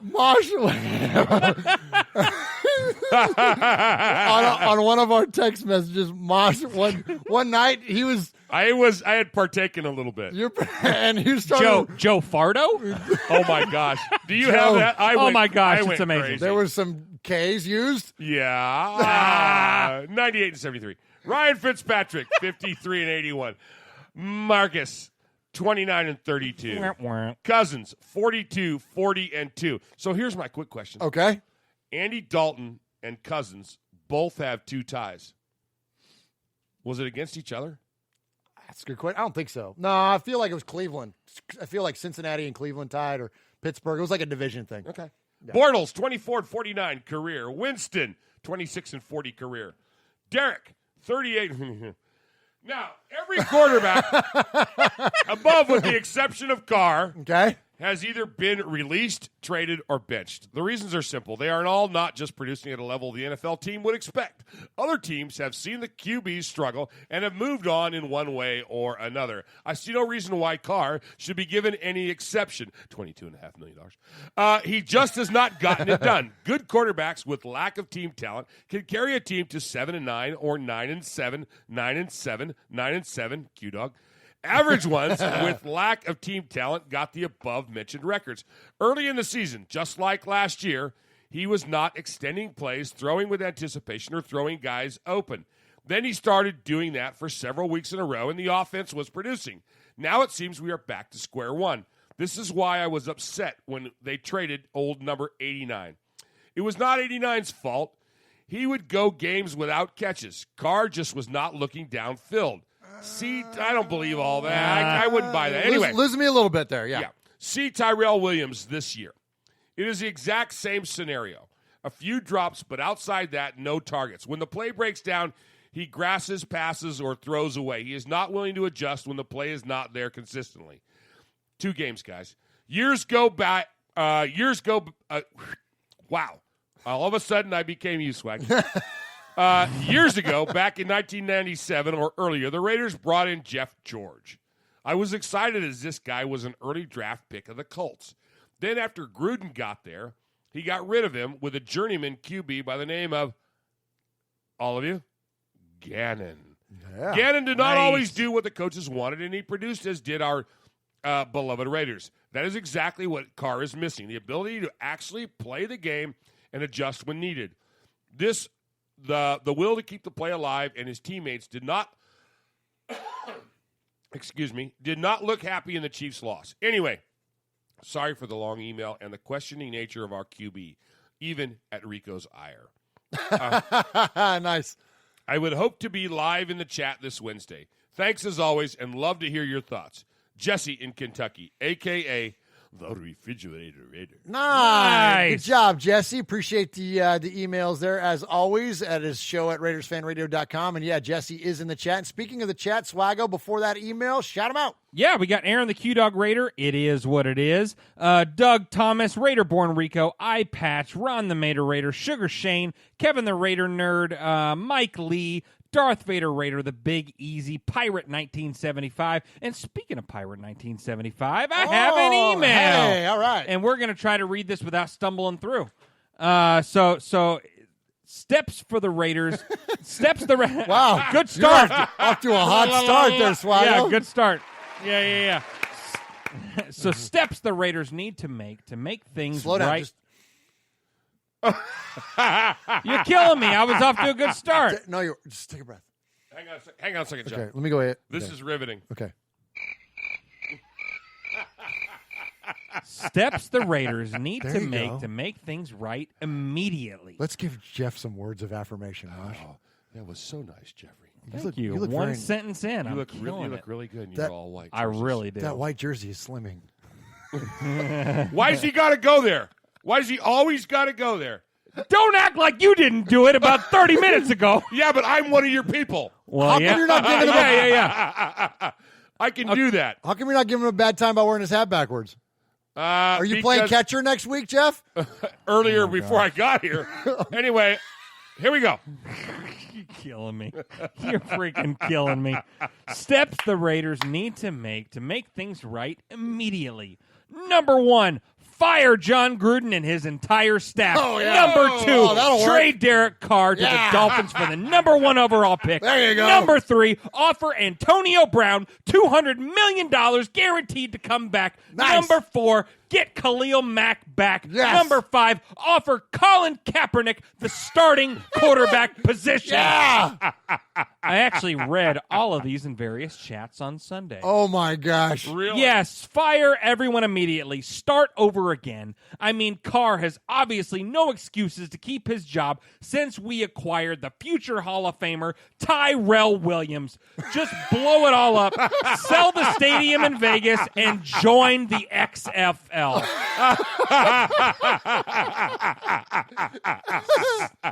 Stop. Oh, Okay, seriously now.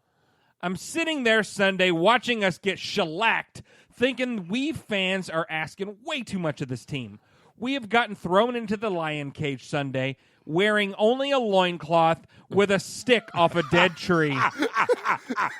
Sure, I too was hoping to see Murf finally rap, but I knew after that second interception, we weren't being played with like a cat plays with a doom mouse. The Chiefs weren't playing hard, they were just having fun. Maybe we got a lot of young fans or just fans void of brain matter. But I remember a time where you didn't even want to watch. You watched this team through your hand, and that's all you had to do. And that's after you chewed all your fingernails off. Yeah. Truth is, we're still a much improved team from that time. Yep. We're 6 That's and true. 6. The Chiefs game was not our Super Bowl. If you make it to the Super Bowl, it means you're evenly matched with another good team. We have no business being in the top 1 to 4 playoff spots.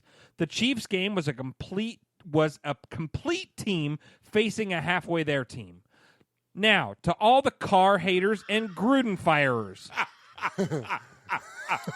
we're still rebuilding. Yeah. To the fans who still want to get crushed on national TV again and fire everyone the next day, the upcoming game is your Super Bowl. Beat the Titans and finish better than the Steelers, and you can watch us limp into the playoffs as a 6th seed. Maybe Deshaun Watson will miss his flight, or Lamar Jackson will step on a Lego the morning of the game. Come on, guys. Listen, my point is, be positive that we are all that we are what we are and where we are at this point. If we happen to secure a wild card spot, cool. If not, that's cool too. We got a draft to go to, guys. Till then, just have fun with it while enjoying your favorite adult beverage. Be a Raider fan, and please chill on the pink slips.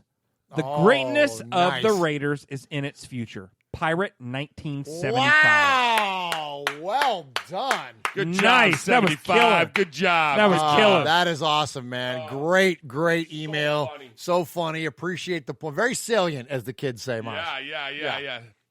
Yeah. Do the kids say salient? I don't even know what that means. I've never heard that word ever. Really? Sicilian. Our family. Yeah. No, salient points. Okay. Is that a math thing? No. Like, if it's salient, it means like it's very like tangible, like real. Yeah. So we got another email. Guys are killing me. Evening, fellas. Before I say my piece this week, I'd like to add my condolences to George Atkinson and family after their terrible news. It puts everything I'm about to write into perspective. Best wishes to all concerned. Thank you for that. Okay, on to last Sunday. I'd like to make it clear that I stand shoulder to shoulder with Uncle Mosh in our hatred of all things KC. From their plastic attempt at fandom to their smug-looking muppet of a quarterback, all of which makes last Sunday even harder to take. That said, let's be honest. They're a well-coached, good football team, and anybody that wants to compete against them has to be on it from kickoff to that final tick on the clock. We're our own worst enemy at this minute, from penalties to the lack of gameplay flexibility. You can't beat the opposition if you keep beating yourselves. Our scheme works well. Wait a minute. Wait, what just happened? There was the chat room, and you and me just equally went, hey now. Swaggo's sitting over there confused, but yeah, okay. Our scheme works well if we start games positively, but we can't get our rhythm. It's predictable and doesn't cause the opposition enough headaches. There has to be a plan B. Sunday was really disappointing. Our hopes have been lifted despite the Jets game, and there was a chance for us. There's a way to lose games and still be positive, and that certainly wasn't it. Which brings me to DC. I've read and heard a lot of negative comments over the last few days, and it's getting harder to defend him from a lot of that criticism. He has to start taking more responsibility and stop hiding behind others. He's a 6-year veteran now, and we know how tough it's been for him with all the changes in personnel. But that's not what's causing his issues at this precise moment. He looks devoid of confidence when we need him to be there, to be the hero. He looks nervous and frantic at times. The young guys are looking at him to be the leader, and he's not living up to that. Murf, you called it 100% on Monday night. He's the perfect company man at present, and we need him to be more of a maverick. He needs to wake up to the fact that he's fighting for his place now, and for one, hope he does not be. And I, for one, hope he does not, because I don't want to see him run out of town. I have a question for you guys. Okay.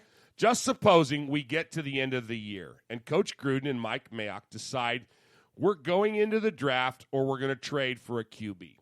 Who's to say we'll look for a player like Lamar Jackson or Kermit, as some critics would have us believe? Doesn't it seem more likely that we'd go for a QB that fits our current system? I can't see Coach Gruden having a radical change of system over the summer. Anyway, we got 4 games left, all winnable, which would give us a chance of finishing the season in a positive way, which is vital for our mindset going into next season and critical if DC is still to be at the wheel of the ship.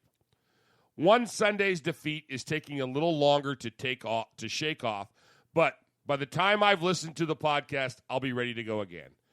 Love you, Raider Nation. His Lordship, yes, Paul Egerton, Shropshire, Mississippi, Pauly Award winner 2019, Sizzler scorekeeper, proud made man, and 2-time winner of the Raiders Fan Sizzler Award. Nice job, Paul. Appreciate the email. Great job there. Great job, Swag and Uncle Mosh, on reading those emails. Appreciate you guys. And, we're starting to run a little short on time, so I want to get to the emails and the voicemails and jump in there. But just to answer his question, John Gruden was also in love with Kyler Murray. So I don't think that he's absolutely beholden to his system and finding someone like Burrow or Justin Herbert or whoever to fit into that. And there are a plethora of quarterbacks. Well, yeah, we looked at it, and Jalen Hurts is ranked like the 18th best quarterback coming out of this draft or something bananas. Like that, which is insane. So, a third-round pick could, And the Raiders have 3 third-round picks, 2 first-round picks. Yes. So we essentially could draft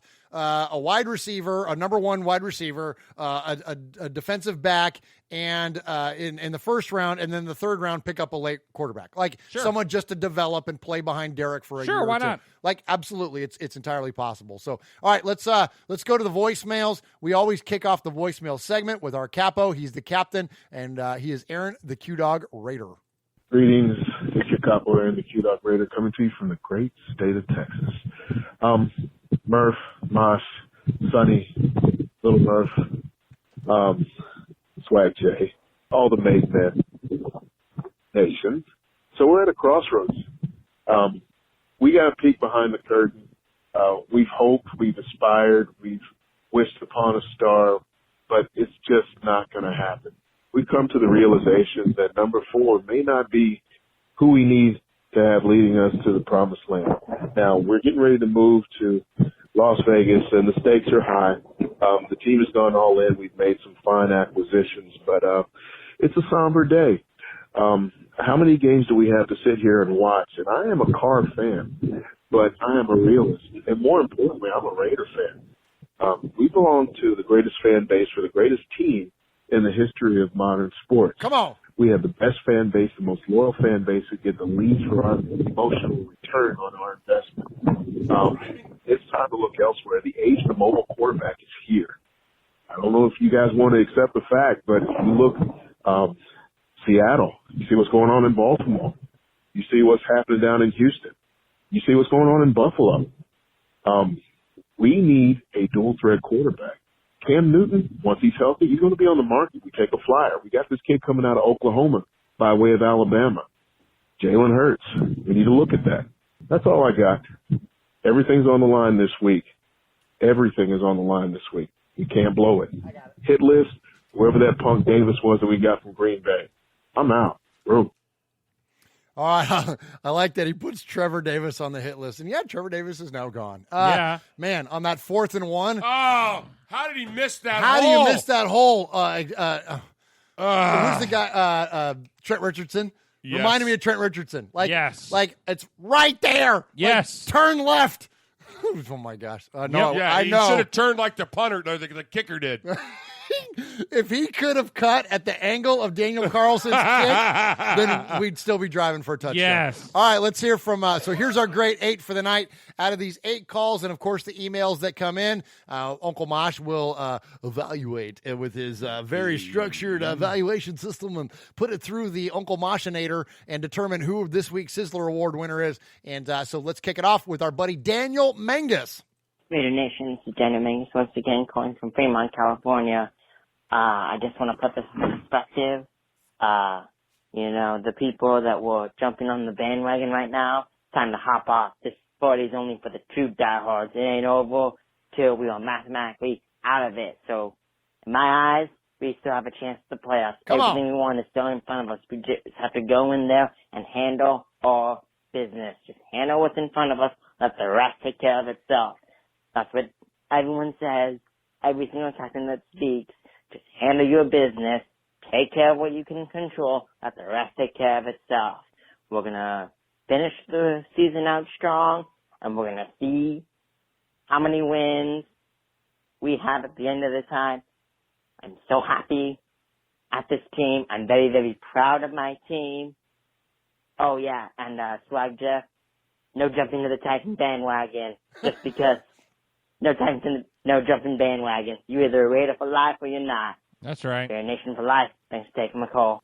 Hey, it's Raiders for life, baby, from womb to the tomb. Well, I guess from my first visit to Murf Fan Cave to the tomb. Yeah, I'm all in. Yeah, it took a few years.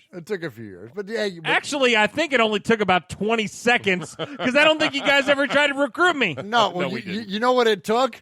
And this is why, one of the reasons why your name is so apropos. It took me the idea of going, hey, Jeff, you want a hat? And you're like, oh, yeah. I'm like, well, you can't wear that hat and not be a fan. You're like, oh, I'll be a fan. I'll be a fan. Well, and so it's funny. So we talk about that. So I've told some of my friends in my personal life and people that I work with about our show. Yeah. And they go, what are you a Raider fan for? And I used to say, well, I'm got on a hat. podcast and I have a hat. But now, with you guys here, I say my family's Raider fans. Oh, there we go. My family That's are what Raiders. it's all about. My There family is a bunch of Raiders. There you go. Hey, Raider Nation is 4 life. Oh, is it that way? Was this way? Mosh, we go 4 life. Was that it? Let's see. Let me go to you. There you go. 4 life. For life. NWO and Raider Nation, 4 life. Well, yeah. All right. I think, Jack, this is your second call. I'm not good at counting. I can't count to 3, apparently. So I think this is your second call. If it's your third, I'm sorry, and we'll get you your Made Man music. But I think this is your second call. This is Jack in PA. Murf, Mosh, Swag Jeff, this is Jack from PA. Hey, just wanted to call, wish you guys all a happy Thanksgiving. I know my voicemail won't be played till the following week, but I hope your Thanksgiving was fantastic. Hope you got a little food coma going on. Hope you didn't do. All right, wait a minute. Let's address the food coma that went on at your house, Uncle Mosh, on the Thursday. Like, I remember watching Josh Allen and going, man, this is a really fun football game to watch. Falling asleep for that chick that had the lampshade on her head. Yeah. And then waking up to watch him win the game. That was amazing. Yeah, you at one point got off the couch and went and got a sandwich and never knew you did that. And you weren't drinking. No, I wasn't. I think that was the only time I ever made a deviled egg sandwich in my life, and it was glorious. I don't remember it, but it was amazing. I dreamt about it later. All right, here we go. Go too crazy on Black Friday and do all your crazy shopping then. But I just wanted to say that I'm looking forward to the Chiefs game on Sunday. I don't know why, but I have a good feeling about it. I think Josh Jacobs is going to go off. I think he's going to get 100+ yards. He's going to reach his 1,000-yard rookie record season. 3 times. I think we're going to take the win, believe it or not. But we shall see. Also, I wanted to give a shout out to Chuck from the New Jersey chapter of the Black Hole. He hooked me up with a couple tickets a couple discounted tickets to the Jets Raiders game. Unfortunately, the Raiders got clobbered, and it was a tough loss. But there was one positive in this whole game. One being Max Crosby. He's been just doing solid for the past 6-7 weeks. I have great aspirations for this guy. But one other thing. So we were sitting up in like section 330 something. And there were a ton of Raiders fans in the section that we were at. And right before the game started, or about maybe 20 minutes after the game started, we saw this Patrick Mahomes guy with his jersey on walking up the stairs. And the guy was harassing the whole Raiders section, throwing his arms out and whatnot. And it was a little wet out there. It was raining pretty much the whole time the Raiders were playing, and especially shortly after the game started, it was raining. Well, this guy's walking up the stairs, and he trips falling up the stairs, and our whole section of Raiders fans were just harassing him and belittling him for being such an idiot. Well, that's what you get for being a Chiefs fan, and even more so a Patrick Mahomes fan. Mr. What is that? What's the frog guy's name? I don't even know the frog guy's name from. It doesn't matter. The Sesame Street. It doesn't matter Kermit. what Yeah, your there name we is. go. Kermit. Little Kermit man. But yeah, that was. I thought that was it cracked me up. Anyhow, again, I hope you guys have a great Thanksgiving. Hope we see our Raiders get that W on Sunday. All right, I will talk to you guys later. Have a good one. Bye. All right, good stuff there. We appreciate you, Jack in PA. And I love that story about the Chiefs fan falling upstairs because that's a challenge in itself. And the fact that he's wearing a Patrick Mahomes jersey, I'm throwing out a challenge try to spot a Chiefs fan out there that's not wearing a Patrick Mahomes Send jersey. us a picture. Like, for real. Like, because Otis Taylor, Lenny Dawson, Derek Thomas, and, Tony Gonzalez, apparently these guys didn't exist because apparently Chiefs fans only acknowledge Right. Patrick Mahomes, Yeah. which means you've been a Chiefs fan for about 8 minutes. So congratulations to you guys. All right, next up, let's hear from Sugar Shane. Good evening, gentlemen. This is Sugar Shane calling from the great state of Texas.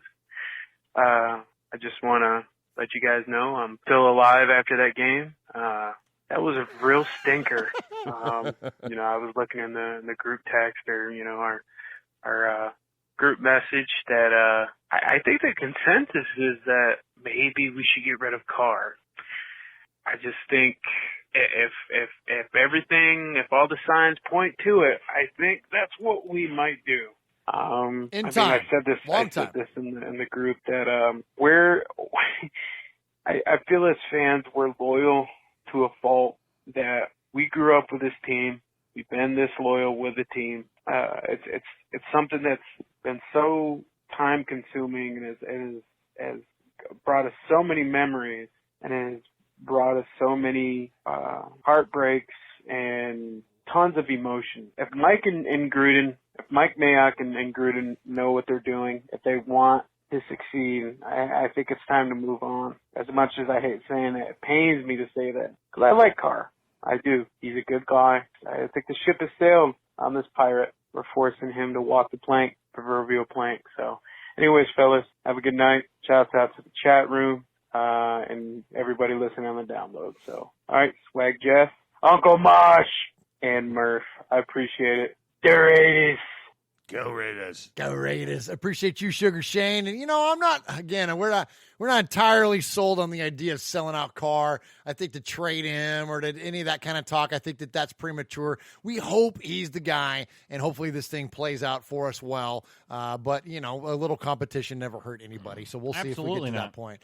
All right, so, hey, someone we hadn't heard from in a long time. One of the Swaggo and I were talking about a pre-show. I feel like he was in the top 10, of first made men. I think it might have even been a shorter list than that. And I'm talking about our buddy in San Diego, and it is Junior in San Diego. Hey, what's up, guys? Junior from San Diego here reporting in. First of all, what has Gruden been saying all the time? We're building this team. We're building this team. So I kind of put that in my mindset every time we lose like this. But first of all, Wizard of Oz, came in with taking the 27 Molina interception away. Come on, what was that about? Anyway, horrible loss, but we're building this team for Vegas, so we just got to sit tight. And, Gruden's gave us a lot of wins at home, pretty much, for the Oakland fans up there. But the last time he was here, 2 seasons were at a loss, and then after that, playoff bound. So we just got to sit tight, enjoy it, and not get too hard on Carr and all the other players, because everybody's young and they're getting the gelling in right now. So for the future, all right, guys, my child's gonna come in the room right now, so I'll leave you at that. Go Raiders, and have a great day. Have a great night. Bye. Awesome to hear from Nice, Junior in San Diego. Yeah, I was hoping, he said if my child's getting ready to walk in there, I was hoping to hear a daddy or something Yeah. I was hoping to hear that. We listened to it at the end there to see if he played it. But, hey, the babies are always welcome on Raiders Fan Radio, man. This is a family thing for real, man. So play them. And appreciate Junior in San Diego calling and checking in with us. Loyal listener to Raiders Fan Radio. And I always love to hear from you. And that, all the old school made men, we hear from a lot of you. But there are some that we haven't heard from in a long time. And if you all are still, checking in with us and listening to us, please send us a message now and then, or even just a quick email or message or whatever, and we will definitely acknowledge you on the air, because you all were the ones that really kind of built this foundation. Absolutely. You know what I mean? So we love you for it. So all right, next up, let's hear from our buddy Ruben in Vegas. Hey guys, Ruben in Vegas checking in. Getting caught up on my YouTube stuff. Good to see Murf, you with Mondays with Mike and Murf back. I don't know how long he has been off, but watching the latest episode, I guess. Hope you guys had a good Thanksgiving, happy holidays and whatnot. Just really quick on the game against the the ketchup and mustard people. We didn't want it, man. All this cold weather, Derek Carr statistic stuff. Plain and simple, we had a chance to be AFC West, the league, division, tie, whatever you want to call it. But we just didn't want it, plain and simple. You know, we got outplayed, you know, and it's sad, but oh well, on to the next. We got Titans coming up, I believe. One of the last two in Oakland. Hope we get that win, man, but I don't know. Tennessee Titans, looking pretty tough, man. Pretty good with that Henry guy. But anyways, win, lose, or tie, Raiders till I die. Happy holidays, guys. You know, hope we get this win. Ruben, I'm out. Nice. Appreciate it, Ruben. Ruben in Vegas checking in. And, yeah, happy holidays back at you. Merry Christmas. Happy Thanksgiving. Hope everybody had an amazing Thanksgiving. And such a fun time of year, man. This is like, you know, here in Tennessee where we're at, you know, the weather turns a little cold. The football gets a little more, what's the word I'm looking for, Mosh? Intense. Like, intense, right? Like whether it's college or pro. Like, yeah. This is just a freaking fantastic time of year. So best to you, Ruben, and you and yours as we celebrate the season coming up. All right, man, you know how to lobby for favorites, Mosh, but Raider Ramon's funny. He's always so Oh, my funny. gosh. So let's go hear from our buddy Raider Ramon. What's good, Raider Fan Radio? Raider Ramon in the building, and I'm feeling myself. Murf, Mosh, Swagzilla, Capo, respect to the family. Man, it's been a rough couple of weeks. First that Jets whooping, now the Chiefs. It hasn't been pretty. The reality of why it hurts, though? Hope. After last season, being in contention for first in our division was bright, super bright. Just to be dimmed by a lackluster execution. I kept it PG for you, Coach. We are predicted to be dead last in the division this year, so, I mean, it's not a bad look. As for our QB, I'm a Raider fan. I don't want him to fail. I want him to succeed and smoke these teams. Great QBs make plays, and plays are not being made. When there's nothing there, they make something happen. That's what makes them great. I'm not a stan or a hater. All I want is to just win, baby. So keep your heads up, nation. Stay loyal. It's what we do. That being said, respect to Vinny, Mojo, Big Raider Trucker, Coach, and Harley, Ron, Paul, Rika, Big Easy, and Full Metal. What's up to the chat room? Last thing, sorry, Swag, there is no Jeff Nation. There is only one nation, Raider Nation. That two-time sizzler, made man, Raider Ramon. You know what it is, Raider Nation all day. Oh, last thing, Josh Jacobs, the truth. Oh, I love it. I love it. Love the passion. Raider Ramon. We got the chance to meet Raider Ramon. He's, of course, the made man here on Raiders Fan Radio. We got a chance to meet him in person and hang out at the tailgate and at the Raiders game. And, man, he's such a funny guy. And if you hadn't seen any of the videos from the Lions game, he wears an Iron Man. Or I guess it's War Machine, whatever. It's the silver and black Iron Man mask, and it's got the eye patch on it. It's amazing. And he is right in the black hole as Josh Jacobs scores a touchdown and jumps in the black hole. And as Mosh said, you see nothing but silver and black helmets, and one of them is his. Yep. Like, it's great. It's such a great shot. So appreciate Raider Ramon checking in with us here tonight. All right, next up, we're going to hear from our buddy up in New Jersey, and he is Rev Raider. What's going on, Murf, Uncle Mosh, Young Swaggo? This is Rev Raider caller from Jersey. I just want to say this, and I know some people might get a little bent out of shape, you know, but if the shoe fits, wear it, and if you feel some type of way, a hit dog gonna holler. I'm gonna need these wishy-washy, rolling the corner back on the testicles thinking, flashing the pan, flip-flopping Derek Carr, fair weather fans to stifle yourself. It's just crazy to me how... Go ahead, Marsha. I know you want to. Will you stifle yourself? Every time we lose, it's all his fault. Granted, last week he definitely has some stuff I'm sure that he wants back. You know, but that was an overall team ass kicking, you know. But the defense held up this series and that series. Did they hold up the whole game? No. Special teams, back fumbles, almost a butt fumble. They're blocking field goals, running it back for 2 points. We were terrible. We were outclassed, you know. And all through the season, what do they talk about? What do they talk about that they struggle with? The Chiefs struggle with man to man. What do?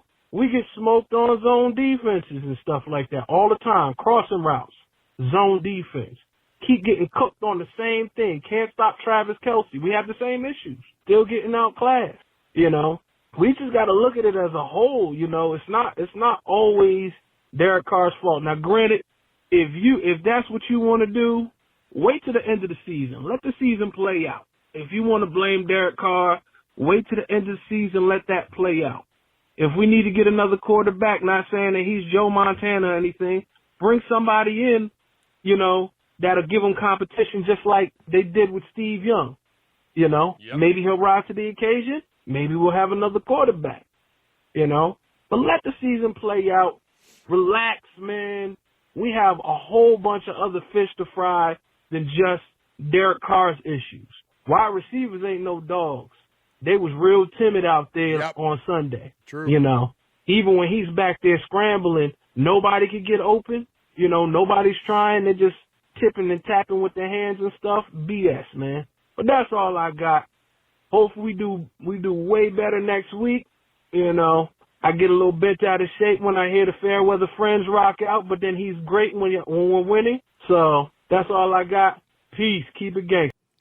Oh, man, I love Nice. Rev Raider's so good, man. Oh, my gosh. Yeah, and he flirted with Google Voice. He did flirt with Oh, Google my Voice. gosh, that could have been 259.9. It was pretty close. It was at least a 246. Yeah, well, and they're always a little bit shorter because I go through and I'll edit them up a little bit. You know what I mean? I'll just kind of tighten up the calls a little bit. And he was right at 259 and pushing. So great job there from Rev Raider. Always love to hear from him.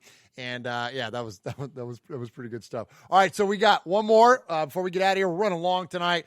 Thank you to all of you that have checked in with us tonight at Raiders Fan Radio, checking in with us live here in Murph's Fan Cave. Yes. I'll hold off on the chat. We'll let Swaggy shout him out here in a minute. Let's get to this last voicemail, and it is our buddy who's named after batteries around here, Swag. I believe that's 9-volt. That's 9-volt, and you know the city, you know the name, you know all this. He could just, from now on, just start talking, and we'll just automatically know what's up. Yeah. And Mosh, you're going to... Especially if he doesn't change the batteries. I know, right? And Mosh, you're going to really dig the way he kind of closes this thing out. This is pretty funny. 9-volt, you know the city. Man, oh man, that game was horrible. But anyway, what can you do? Derek Carr plays horrible in the cold. I mean, I'm not a big fan of the cold either, but still, if the Raiders going to want to be a real team and compete for the AFC West in the future, they're going to have to beat Kansas City eventually in Kansas City. Is Derek Carr going to be the face of the franchise for Vegas? I don't know. But right now, either way, this team is still impressive. 6-6. Who knows? Who would have thought it would have been 6-6 at this point? Many people thought of us to be 3-9 at this point. Negative, but we're not. So we're still in the playoff race. The Raiders have a big game with the Titans. They can win out 3 games in the West Coast. So you never know what other teams lose or not, and then that gives us a 6 seed. But either way, if the Raiders don't make the playoffs, I'm cool with the 9-7 record. At least get a winning season. 9-7. Leave Oakland with a winning record. More wins than losses. Come on. Let's do this. Oh, I have an essay to do right now. Oh, damn it. Okay. Well, I'm going to wrap this up real quick. Big game this upcoming week. And as you know, as always, go Raiders. Nice. Hey, does he need me to write him a note? I could sign it for him. Yeah. You've been signing my signature for years. Oh, yeah. I love it. I love too it. funny. Too funny. All right. Well, all right. We got to get rolling here. So we started our night off. We have some great emails, of course. Really close. Some of the emails were really close to Sizzlers. Yes. Yours, Frank from NorCal, killed me. Oh, that was funny. That was great. Good job. That was Yeah, great. good job. That was great. Daniel, get right or get out, basically said, get with the program or get the hell out. Jack in PA killed me with the Chiefs fan falling up the stairs. I loved it. Sugar Shane, glad you're still breathing, Sugar Shane, after that butt kicking. Flashback from Junior in San Diego. So good to hear from him. Yes. Ruben in Las Vegas says, great wishes to all of us for the end of the year and the holidays. And Raider Ramon, I loved Swagzilla. Yeah. And then he threw in there a Paul. Rev came right back. Rev, hit us with a stifle. Come on, Rev. You stifle yourself. And then he gave some fantastic advice to Raider Nation. Yes. And that's what it's all about. And then, of course, 9-Volt had to go because he had to write that paper. And you know what, 9-Volt? The cold really does suck. Oh, yeah, it does. But tonight, I'm going outside the box. Oh! I'm What's going on? outside the box, man. I got to go with an email. And even though Swaggy read it bad, and we hazed you the whole time, you never had a chance going into that, Swag. No, I never do. You never had a chance going into that. But this week's Sizzler Award is going to Pirate 1975. Sizzler. Congratulations, Pirate 1975. Always a very active participant in our chat room. And we are here for your Oakland Raiders. You know why we are here, and we ain't playing around today. From The Walking Dead to errant Jedi Knights, Raiders fans are a rogues gallery.